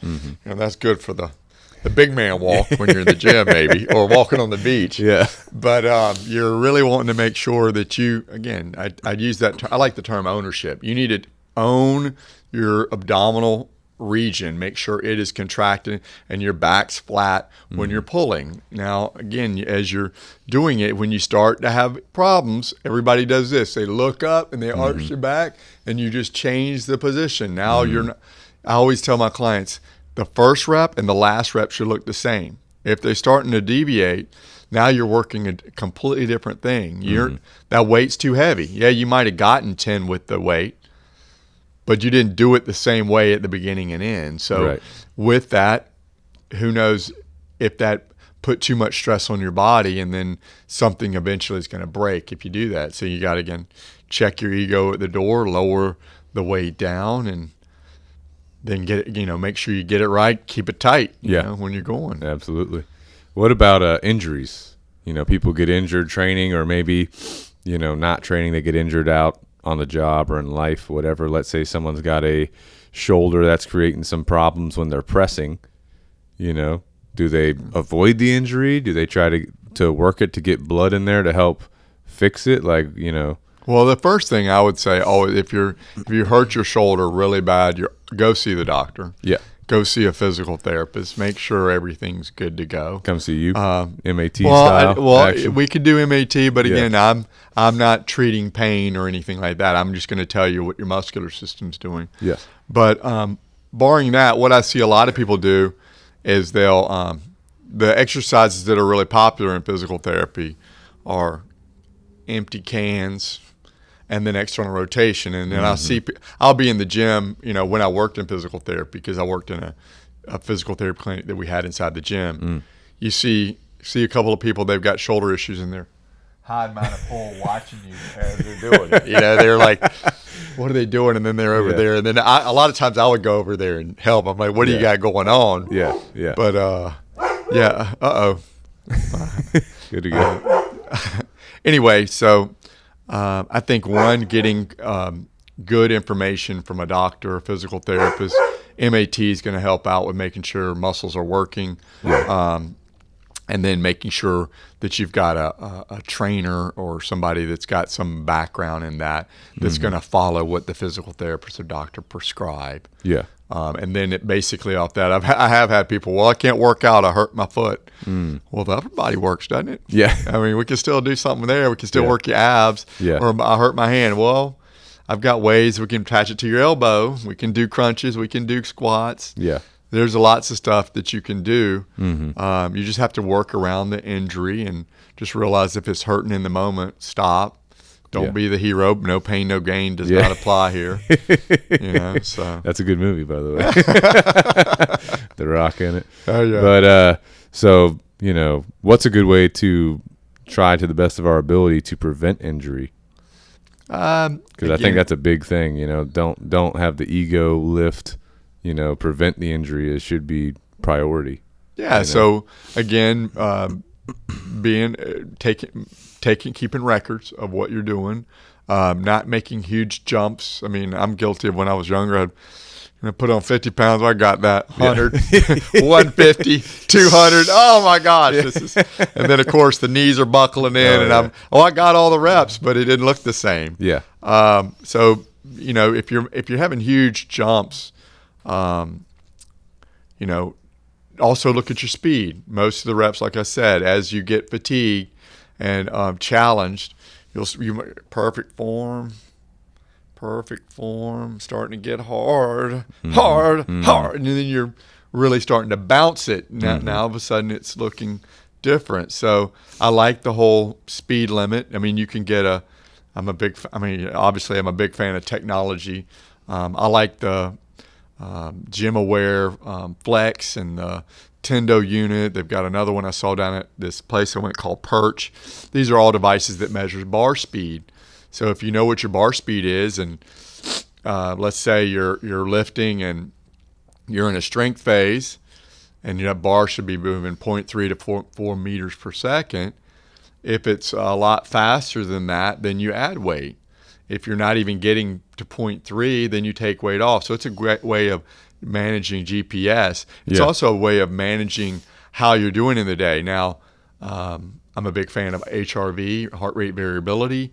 The other day I did a challenging cardio workout, Super Bowl. I had a few too many beers, and I got up and checked my HRV, and it was damn low. It was really low, and I didn't feel good. I mean, I did no headache or anything. I was sore. I didn't feel as good as I normally do, and the HRV showed that. So it meant I went in the gym and I did a very low intensity workout. Now, the better you feel, the higher the HRV, meaning the more varied the heart rate is, the more you can get after it, right? Now, with respect to the Tendo, the way that you would use that would be if normally, let's say 225, that's your weight that you're doing 5x5 with, and on your warm-up sets, you go to 185, and you normally, with your warm-up set 185, you're moving it at 0.7 meters per second. 225, you're moving at 0.3, 0.5 meters per second. But on this day, you get on there and you're moving 185 at 0.3. That means you're moving way slower than you normally do, and that weight is way heavier. Even though you might not be aware of it, that might be a day to not go for the 225, right? Or try that. You might need to back off a little bit. Take a day off. So that example that I think his name Brian Mann. He's got velocity-based training book that I looked at, and he said that he gave the example of you've got this football player that's gonna he's lifting a max weight that day. It's a max day, and generally he's moving 300 like 0.7 meters per second in the squat. Yeah. Well, the night before he normally does that, but the night before his girlfriend breaks up with him. Buddies take him out and they go drinking. He doesn't get good sleep. He's there at 6 a.m. as usual, even though he stayed up till 3. And then he gets under the 300-pound bar, and that he normally moves at 0.7, and he's barely getting to 0.3. Is that a good day to max? No. Probably not. Yeah. So, again, the speed is a way of telling you whether or not it's an appropriate day to get after it. And so I really like the metrics. Again, once you get into it, like the tracking that I do with that carbon, I mean, now I'm like, where's my scale? I need to weigh this. Because it's fun. You kind of get into it. And I will say in the beginning, I was very resistant to it. And this is a pain in the butt. But then after a while, you start recognizing the amount such that I can take the peanut butter and I know how much to put on there. And I can almost hit it on the nose now. Well, even someone that thinks that they are eating what they need to eat, or eating enough or not eating enough for their whatever their fitness goal is, you really, if you start tracking, it's way off what you think it is. You know what I'm saying? I had a guy that he was coming in. I told him, again, I just tell people what I'm doing and what I would do. I would never tell somebody what to eat as far as prescribing things. That's not in my role. Yeah. But I will say, if it were me, this is what I would do, and I think getting one of those apps would be a good thing. And he was very resistant. He said, "Well, I'm eating all the good stuff, tuna, and I'm doing veggies, and I'm doing lean ground beef, 96% lean, and I'm doing chicken." And so he's not getting enough carbs or fats, is he? And he's not losing weight. Yeah. And I said, "Well, why don't you track it?" "Well, I'm eating healthy." And then he came in and he had lost. This is like 2 weeks later. He lost a little bit because I guess he finally started listening to me. And I was like, "Man, you look like you're down." And he goes, "You thought I was calling him to the carpet or something?" Yeah. He was like, "Yeah, I started counting calories and it was way more than I was eating way more than I thought." So once you start tracking, it's easy to see how that is, and even if you're eating clean food. Yeah, I've seen tons of people eating all that great stuff over at Whole Foods, but they're eating way too much of it. Like I said, I can eat a pound of ground beef 4 times a day and be like, "Oh, where's more?" Yeah, Let's exactly, go. exactly. But I never lost weight until I started tracking. Yeah, and really being accountable for that stuff. Yeah. So. It also takes discipline too. Yeah, because even like if you're in a gain phase, you're probably good to go. You got plenty of calories, but. I was doing a deficit there for a while. Then talking to you, I went into maintenance. I'm still at maintenance. And there's days where I plan everything out perfectly. I eat to maintenance. I'm perfect. And then, I get home from a long day and there's like a chicken nugget sitting there. Yeah. And it takes some discipline to try to, and sometimes my discipline fails me. I'm like, I'll just grab this and throw it in the mouth real quick. And you just ruin that day of, your tracking your macros, you know what I'm saying? So it is a discipline thing too, just like taking a cold shower or something like that. Oh yeah. Well, one of your guests, Heather Black, was on here, and I haven't met her personally, but I follow her on Instagram, and she put up there this thing about this Halo Top ice cream with the Kodiak protein muffin things. I'm like, damn you, because I swear to you, I'm like, that I could eat the whole pint with that hot mess on top. Yeah. And I'm like, now what I'll do is I go to the gym. I said, I guess I got to get on here and I got to burn 600 calories on this cardio so I could eat that. Yeah. But there are times that I'm like, man, it's so good to eat that. But on the same note, I have to pay for it, Yeah. And the thing is, like, I'm using the Carbon Diet Coach app too. And the thing is, I listen to Lane Norton, what he says about dieting and all that. And Ben's girlfriend, she's a dietitian. She's a Lane Norton fan. But, he's big on what's sustainable for you. Yeah. And he said, you don't have to eat super clean. You can have, like, some of that ice cream. If it fits into your macros, you're good for the day. It doesn't mean eat ice cream every day, Well, that's what I do too. Is I do the cheat code. What I'll do is I'll put the food in that I know I'm going to eat later on in advance, and then I eat around that. Exactly. So. I just did that on Sunday. I took my wife and daughters out for Valentine's Day. Nice. And we went to Olive Garden, and they got the breadsticks. I'm programming those in the morning, so the rest of my day is around those breadsticks. 12 breadsticks with butter. and I'm counting the breadsticks as I'm eating them, making sure I'm not going over what I planned, Exactly. Heck yeah. But I mean, I enjoy that stuff like track. I got my goal in my mind, get a little bit leaner, try to maintain muscle mass at this current phase, getting ready for summer, get that summer body ready, and then probably after that I'll go into a strength phase. But that's my goal. I want to meet that goal. So plan my macros, my diet around that, what I'm saying? And sometimes the discipline fails. I'm going to admit it. Yeah. Discipline fails. You come home, at least sometimes I'm coming home. The wife has made chicken nuggets for the kids. I'm like, man, those look good. I'll just pop one or two of those in real quick. Oh, man, Well, that's part of it. I'm a pretty avid reader. I've just finished, I've almost finished one of them, but I finished 2 books, one book, and then the other one I'm just about to finish. One's called Atomic Habits. I really recommend that. It's got lots of good pearls of wisdom as to how to stay on track with your goals. The other one is this lady, Mel Robbins. It's called The High Five Habit. And I was like, this kind of seems like a kind of a gimmicky book, but she says a lot of cool things in there. If you think about the high five, when you give somebody a high five, it's always going, good job, you're doing awesome. And so it really, when somebody gives you a high five, heck yeah, I did it. I did an awesome job. Yeah. And she talks about so many times we're giving other people high fives. Why don't you give yourself a high five? So it's silly, and I've tried it. Look yourself in the mirror and go, hell yeah, you're getting after it today. Yeah. And it's because that gesture is so ingrained with positive. It's hard to say, yeah, you're terrible. You're not going to do that. So it's automatically puts you in a state where you're ready to go. And she talks also about, when you focus on the past, most of the time you focus on the things you didn't do right or bad things. Right. If you focus on the future, you focus on things that you'd like to create or haven't even come into play, and you get a little anxiety. And the golden moment is to focus on the present moment and really go after your goal that way, as opposed to constantly focusing on the future, what you want or what you did wrong in the past. So I just think that I read a lot, and again, those books really spoke a lot to me. And I know you're big on discipline, like I am. I might not get up at 3:30, but my dog Sasha and I would get up at 4:30. But I'm a very goal driven person. You give me the target, and that's good for me to. That really butters my bread, so to speak, with doing that, as opposed to, oh, well, willy-nilly, I want this. Well, I don't do well with that. I need a clear, focused vision to go. You may want that, but you got to have a plan to get there. Oh, yeah. And you got to stick to it.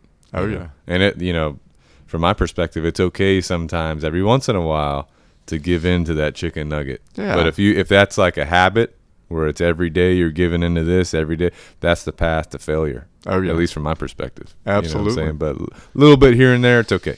Oh, yeah. You know what I'm saying? Well, I mean, I like to have fun, too. I'm not always crossing the T and dotting the I's.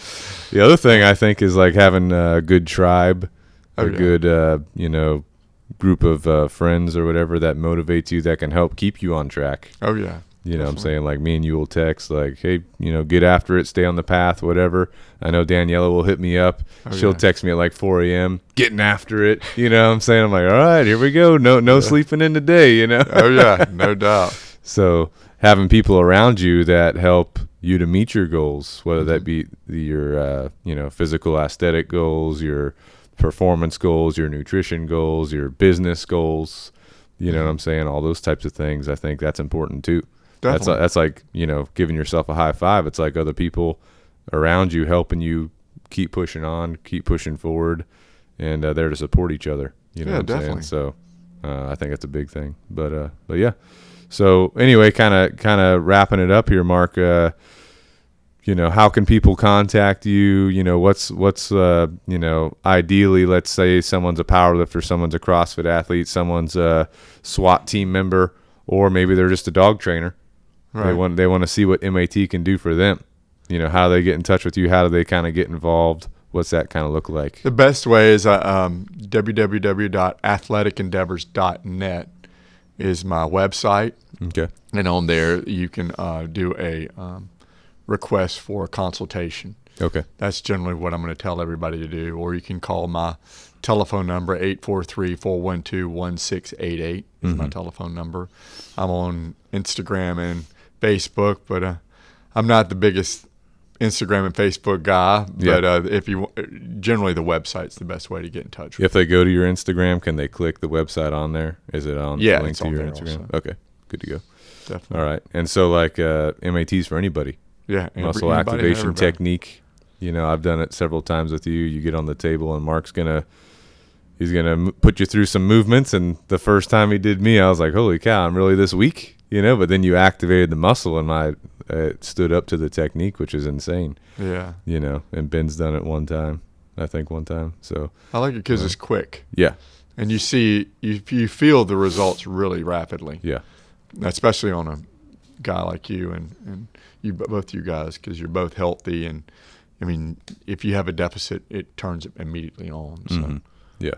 But also just talking to you through the session, learning what little things can you change in your daily routine, your training. Like you've critiqued my form many times, and I've implemented that as much as I can in my daily training, the way I'm standing, the way I'm positioning my feet, the way I'm keeping my spine and neutral, core engaged, all those types of things.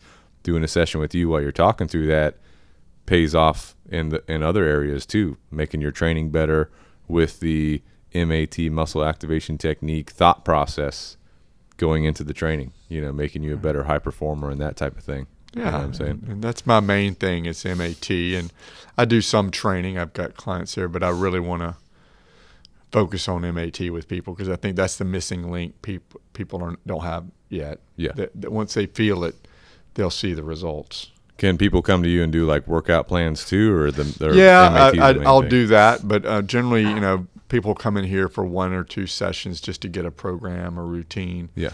Most people are coming in here to get MAT so they can go do their own workout, and they see benefits when they go into the gym afterwards. Yeah. Good to go.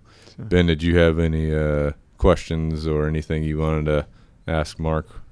Not much, but just 2 things. The first one in relation to training is I used to train 5 to 6 days a week, like hardcore. Right. I would do like shoulders one day, back one day, arms one day, and then I kind of got really I did that for like 3 or 4 years. I started in college, and then when I graduated college, I kept it up. But after a while, I kind of plateaued.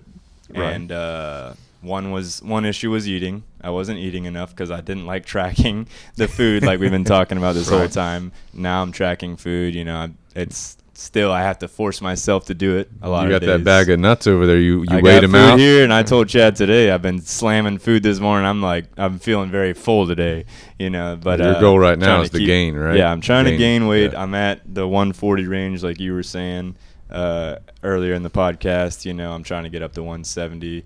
But I'm not like, I don't have to, I need it by this day. I need to be 170, Right. I'm trying to just incrementally get there. But what do you think about, so anyways, I plateaued, and then I kind of got bored of training because I wasn't seeing results. I work out by myself, which is not an issue. I like working out by myself. But after a while, the same routine, same stuff every day, I kind of fell out of the gym. So I took 5-6 months off, and then trying to build those habits back up of getting back in the gym was like more hard than I thought it would be, what I'm saying? But now I'm working out again, stuff like that. But now I'm at like the 3 or 4 day. Most of the time I'm working out 3 days a week, 4 days a week. And I'm trying to figure out what's the best way to approach someone who maybe doesn't want to do the 5 to 6 days a week in the gym anymore. How should they structure their like how to target their body? Because like I said, I used to do isolated groups for each day. Now I'm trying to do back and biceps one day, chest, shoulders, tris, whatever, and then normally legs by themselves. But push-pull leg routine. Yeah, me and Chad discussed it, but what do you think about that? Well, there's a couple of ways that you can go after it. Actually, I think that the 5 to 6 days a week is too much. I think that working out in the gym does not give you the muscles. You get the muscles with recovery, which, not to get on a tangent about this, but sleep and all these other things are bigger components too. Yeah, you want the food in. That's going to really help with giving you the calories necessary to build the muscle. I'm a big fan of sleep, making your room completely dark, getting rid of any kind of electrical devices around your bed. Make sure you have good sleep hygiene and that you go to the bed at a certain time, get up at a certain time. That way your body can get regularity. I would get a sleep study done. I always thought, man, I'm fine. Nobody's hearing me snore or saying that, but people that did hear me snore, they're like, you're loud.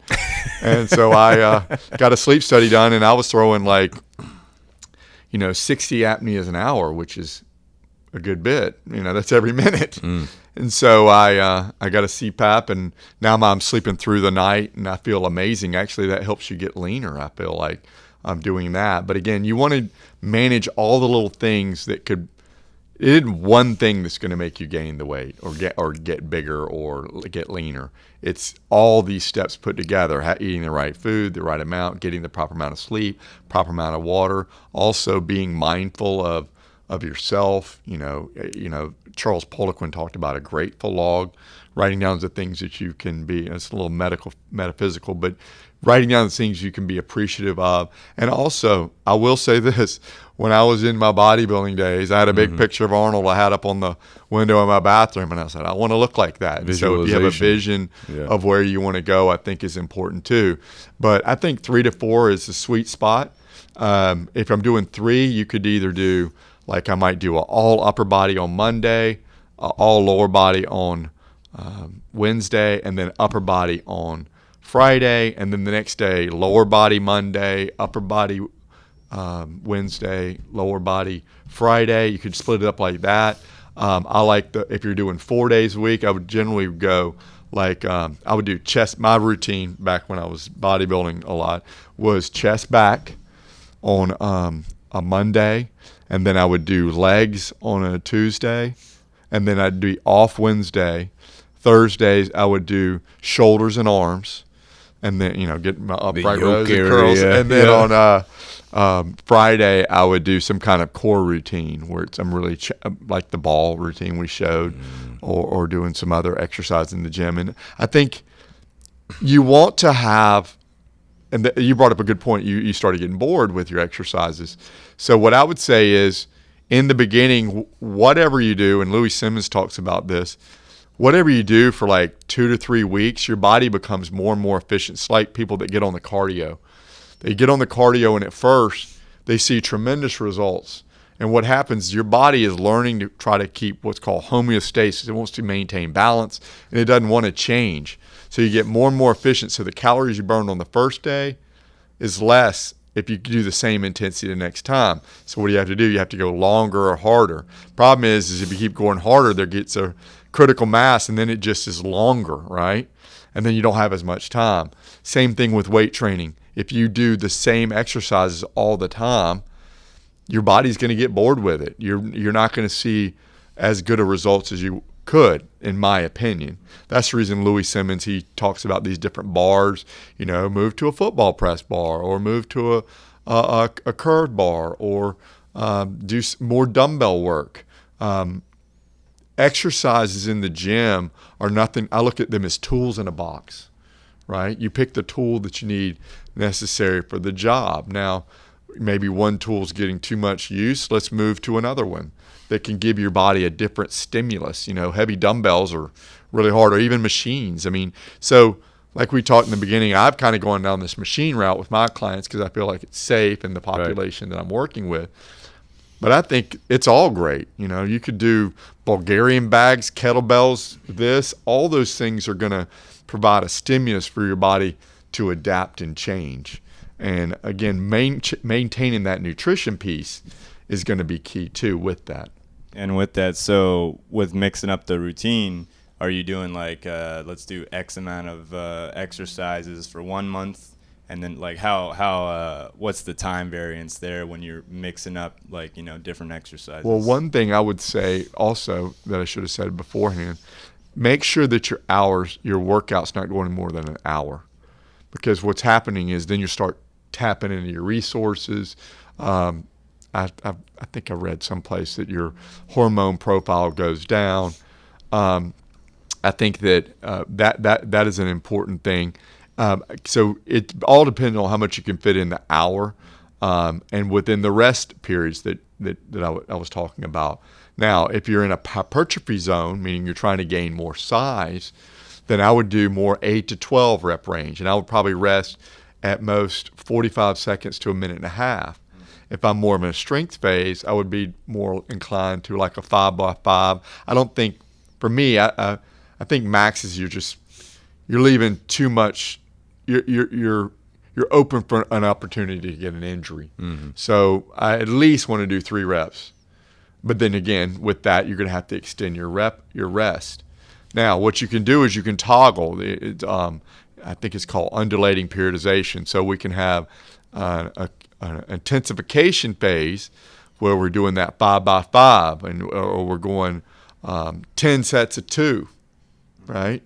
You're really focusing on the weight, focusing on the rest, which is going to develop more density. Then after like 2 to 3 weeks, realize that in that moment, I think I've read that the testosterone goes down a little bit. And in the 8 to 12 rep range, then you would toggle into that, which usually that's going to be more like a minute, 45 seconds to a minute and a half of time under tension. The strength's more like 20 seconds total for the reps. Does that make sense? Yeah. And then from there, your rest is going to go down a little bit. So you're kind of toggling in between those 2 rep ranges. One, it's going to get your body's going to go, oh, we're not doing that strength stuff anymore. Oh, we're going more reps. That burns a lot. And they say that produces more GH. Other thing you can do is, like I was saying with you about, and I've kind of gotten into, is BFR, blood flow restriction stuff. Yeah, so BFR, blood flow restriction training, they're using a lot in rehab settings, and the idea is you can occlude either your arms or your legs. And what that does is, I talked at this place down in Florida, the physical therapist said they use that when they're rehabbing things. So it's a good rehab tool.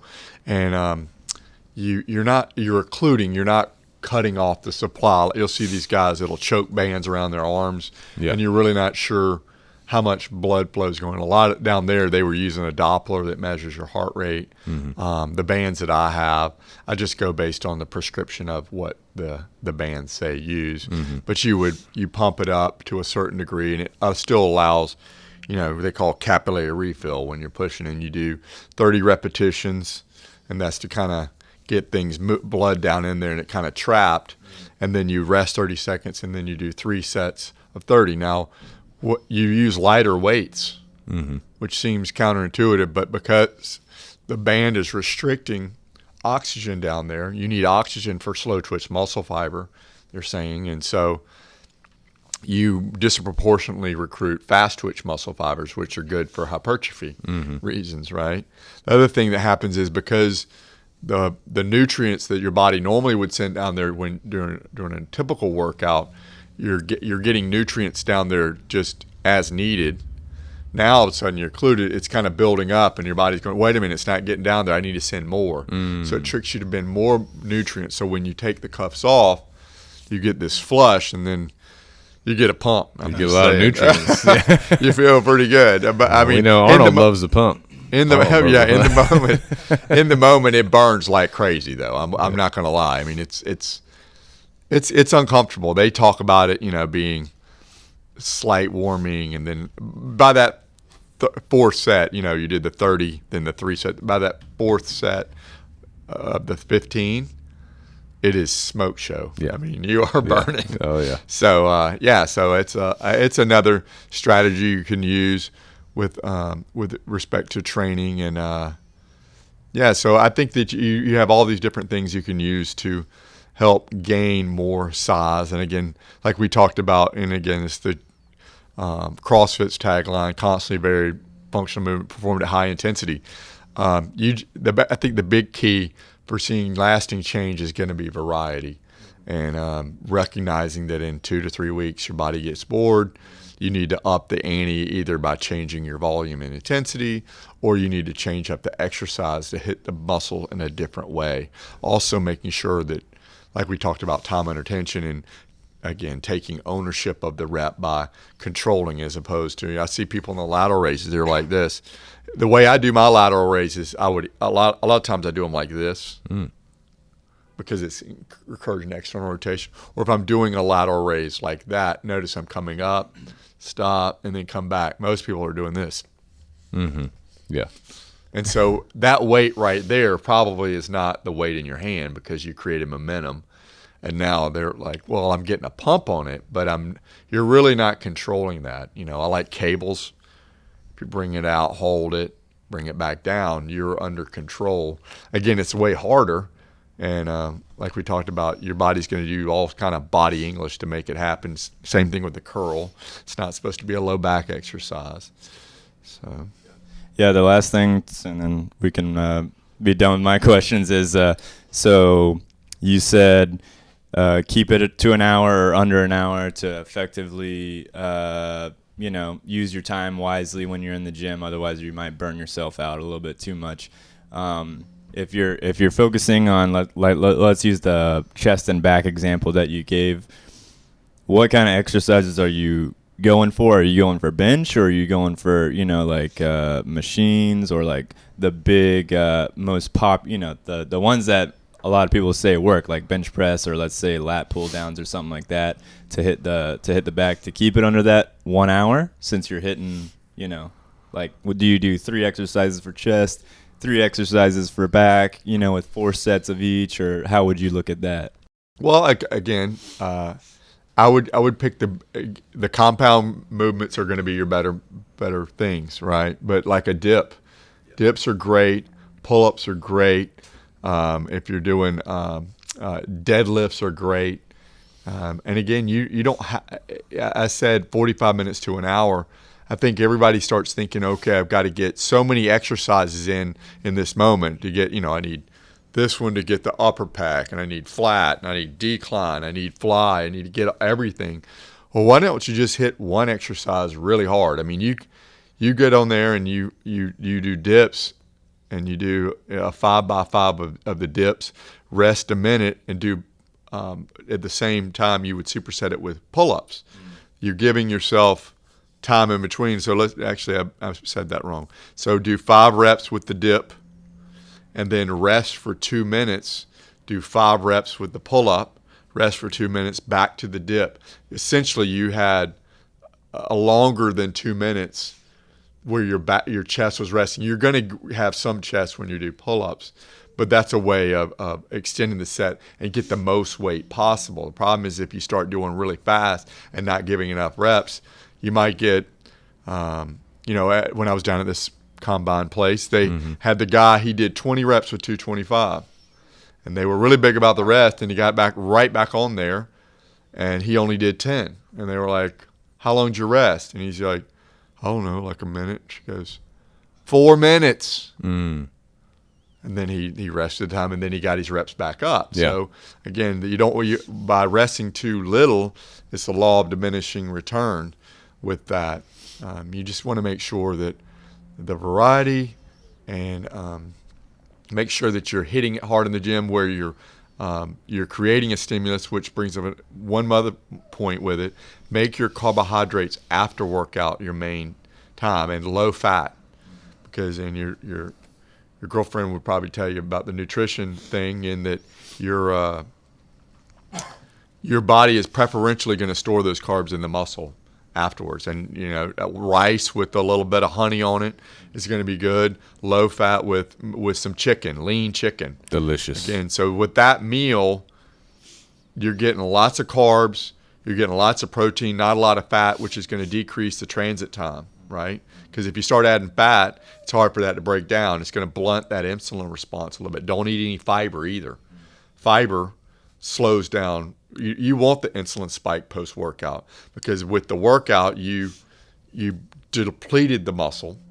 Now you want to volumize it back, right? So you get that nice tight feeling. So you want, again, some kind of simple sugar with the, I think the vertical diet, he does like molasses or something like that. I think it's honey or maple syrup. Maple syrup, yeah. There you go. Anyway, you're doing that to get you the spike with the rice, which you're going to get a quick spike off this simple sugar, but then it takes probably about 20 to 30 minutes for you to digest the rice, and then you're getting this big stream of glycogen going into your muscle, as opposed to when you get up in the morning, if you had that big meal, your body doesn't know which way to go. The weight training kind of preferentially gets you to deliver it to the muscle, as opposed to when you get up, it's saying, oh, you want fat storage or you want to go into muscle. That's the reason I do like the rice cake with the peanut butter, and I do the protein prior to the workout usually is healthy. And if you're getting it right with the amount of food, if you ate good the night before, you should be able to get a little quick snack and then hit it hard the next day. Well, so majority of your carbs post-workout, that's what you're saying. The bulk of your carbs during the day post-workout. Yeah, post-workout is going to be your time, or your magic window. Now they call it nutrient timing. Some people say it's not that valid, but I've seen results with it. I mean, if I hit up a big carb meal afterwards, I feel like Iron Man. I can go. Oh yeah. Would you say that it'd be like a good or a bad thing if someone's trying to do some intermittent fasting, let's say a 12-hour fast, they can get all their macros in within 12 hours, then they have a 12-hour fast for the eat again? Is that it? Like, let's say they stop eating at like 5 p.m., they're eating their first pre-workout meal at 5 a.m., they're working out at 5:30 or 6. Is that too much time between dinner time to get some of those extra carbs in, or like, is that going to hurt them, or is that going to help them at all? Well, again, I don't know. Again, as far as that goes, is again, it comes back to your goal. If you're trying to get ready for the CrossFit Games, I'm going to tell you don't do the intermittent fasting. I'm going to tell you to go hard at the carbs. Yeah. That way you got the energy always there. Yeah. If you're trying to get leaner, I think the intermittent fasting can help. I think calorie reduction. When you're in a calorie reduction phase, you're probably not going to be able to perform as well as you could if you had those excess carbs on board. Oh, yeah, for sure. And again, it's like we talked about with the volume versus intensification. You drop the weight. You're trying to make sure that the body is nice and tight, ready to go, not a whole lot of fluff hanging around. Yep. And then you can volumize that muscle so you can go. That's the reason you drop it down where you're leaner. Yeah. I mean, and again, you won't be as strong as if you ate big time all the time. Yeah. But again, you'll get the benefits of having a lighter frame, and then your performance is going to go up. Yeah. So it's kind of now we're getting into what works for you. Yeah. Again, whatever. Because again, I could sit there and tell you, I think you shouldn't intermittent fast if you're really trying to go for performance. But yeah, you're doing it, and I'm seeing gains and breaking records every day. Yeah. So your body is unique, and everything that works for you doesn't necessarily mean it's going to work for everybody else. That's what I'm saying. All this is things I've read and been told. Yeah. At the end of the day, you kind of have to chalk it up to your experience. Yeah. What works for you. Yeah. One thing I like walking into Mark's gym is you always got quotes up all over the place. I'm reading a couple quotes you got right here. One is, what you eat in private, you wear in public. What's the story behind that one, Mark? You getting after the clients? Hey, no sneaking in those chicken nuggets. Yeah, unless you want to show them off later. Well, I really don't ask my clients for diet. Yeah, most people are, unless you're going for a show or something like that. People just want to lose weight and feel good about themselves. And again, not tracking it. People say, "Well, I just had one Cheez-It." No, you didn't. You had one box. You had one box. Or I had one lady I trained, and she was telling me everything she's eating. Well, I get up and I have egg whites with a quarter cup of oatmeal and black coffee, and then I had apple slices with hummus, and then she said I had chicken breast on a salad with dressing on the side, and then I had apple slices with peanut butter. Yeah. And then in the evening I had salmon with a salad, and I'm like, I don't know why you're not losing weight. And then I go, what are you drinking? A bottle of wine a night. And I'm like, but it's white wine. Oh, yeah. It's supposed to be better. And I'm like, no, those are drinking the calories. Too. So I just think that's something everybody should realize. And that kind of goes along with the next one, reducing calories slightly and eating quality food, and time and carbohydrates around workouts are keys to fat loss. So again, I think timing your calories and your caloric intakes where it's at. Yeah. Good to go, man. Well, a lot of good information today. So we appreciate you having us over. Appreciate your time. You already mentioned how people can get a hold of you. What's your Instagram handle? Or what's your name on Instagram? It's Mark McGuirt or Athletic Endeavors. Okay. Good to go. And I just appreciate you guys so much. Chad, you're the best dog trainer in town. You've helped me out with Sasha so much. I have a Doberman like Chad, and she's my world, and Chad has really made a difference with our relationship. Well, we're honored to have this relationship with you where we can share information and share some knowledge and help each other out. So really appreciate you, Mark. Always enjoy coming up here. And for all you listeners out there, if you are looking to get into muscle activation technique or pick Mark's brain a little bit or have him personally go through some fitness and health stuff with you, come down and see him. He's in Mount Pleasant. Athletic Endeavors, he will help you out. You can come into his nice gym here and get after it with him. He'll make you sweat. He's done a lot. Maybe I'm his guinea pig every once in a while. He's throwing some different equipment on me. All right, do 30 reps of this, 30 reps of that. Let's go. Yeah. So I really enjoy it. And then we did do a Swiss ball routine with Mark. It's on the YouTube channel. You guys can check that out as well. But Mark, thanks again, man. And maybe we'll do this again in the future. So thanks for your time. Thanks for having us. And until next time, out.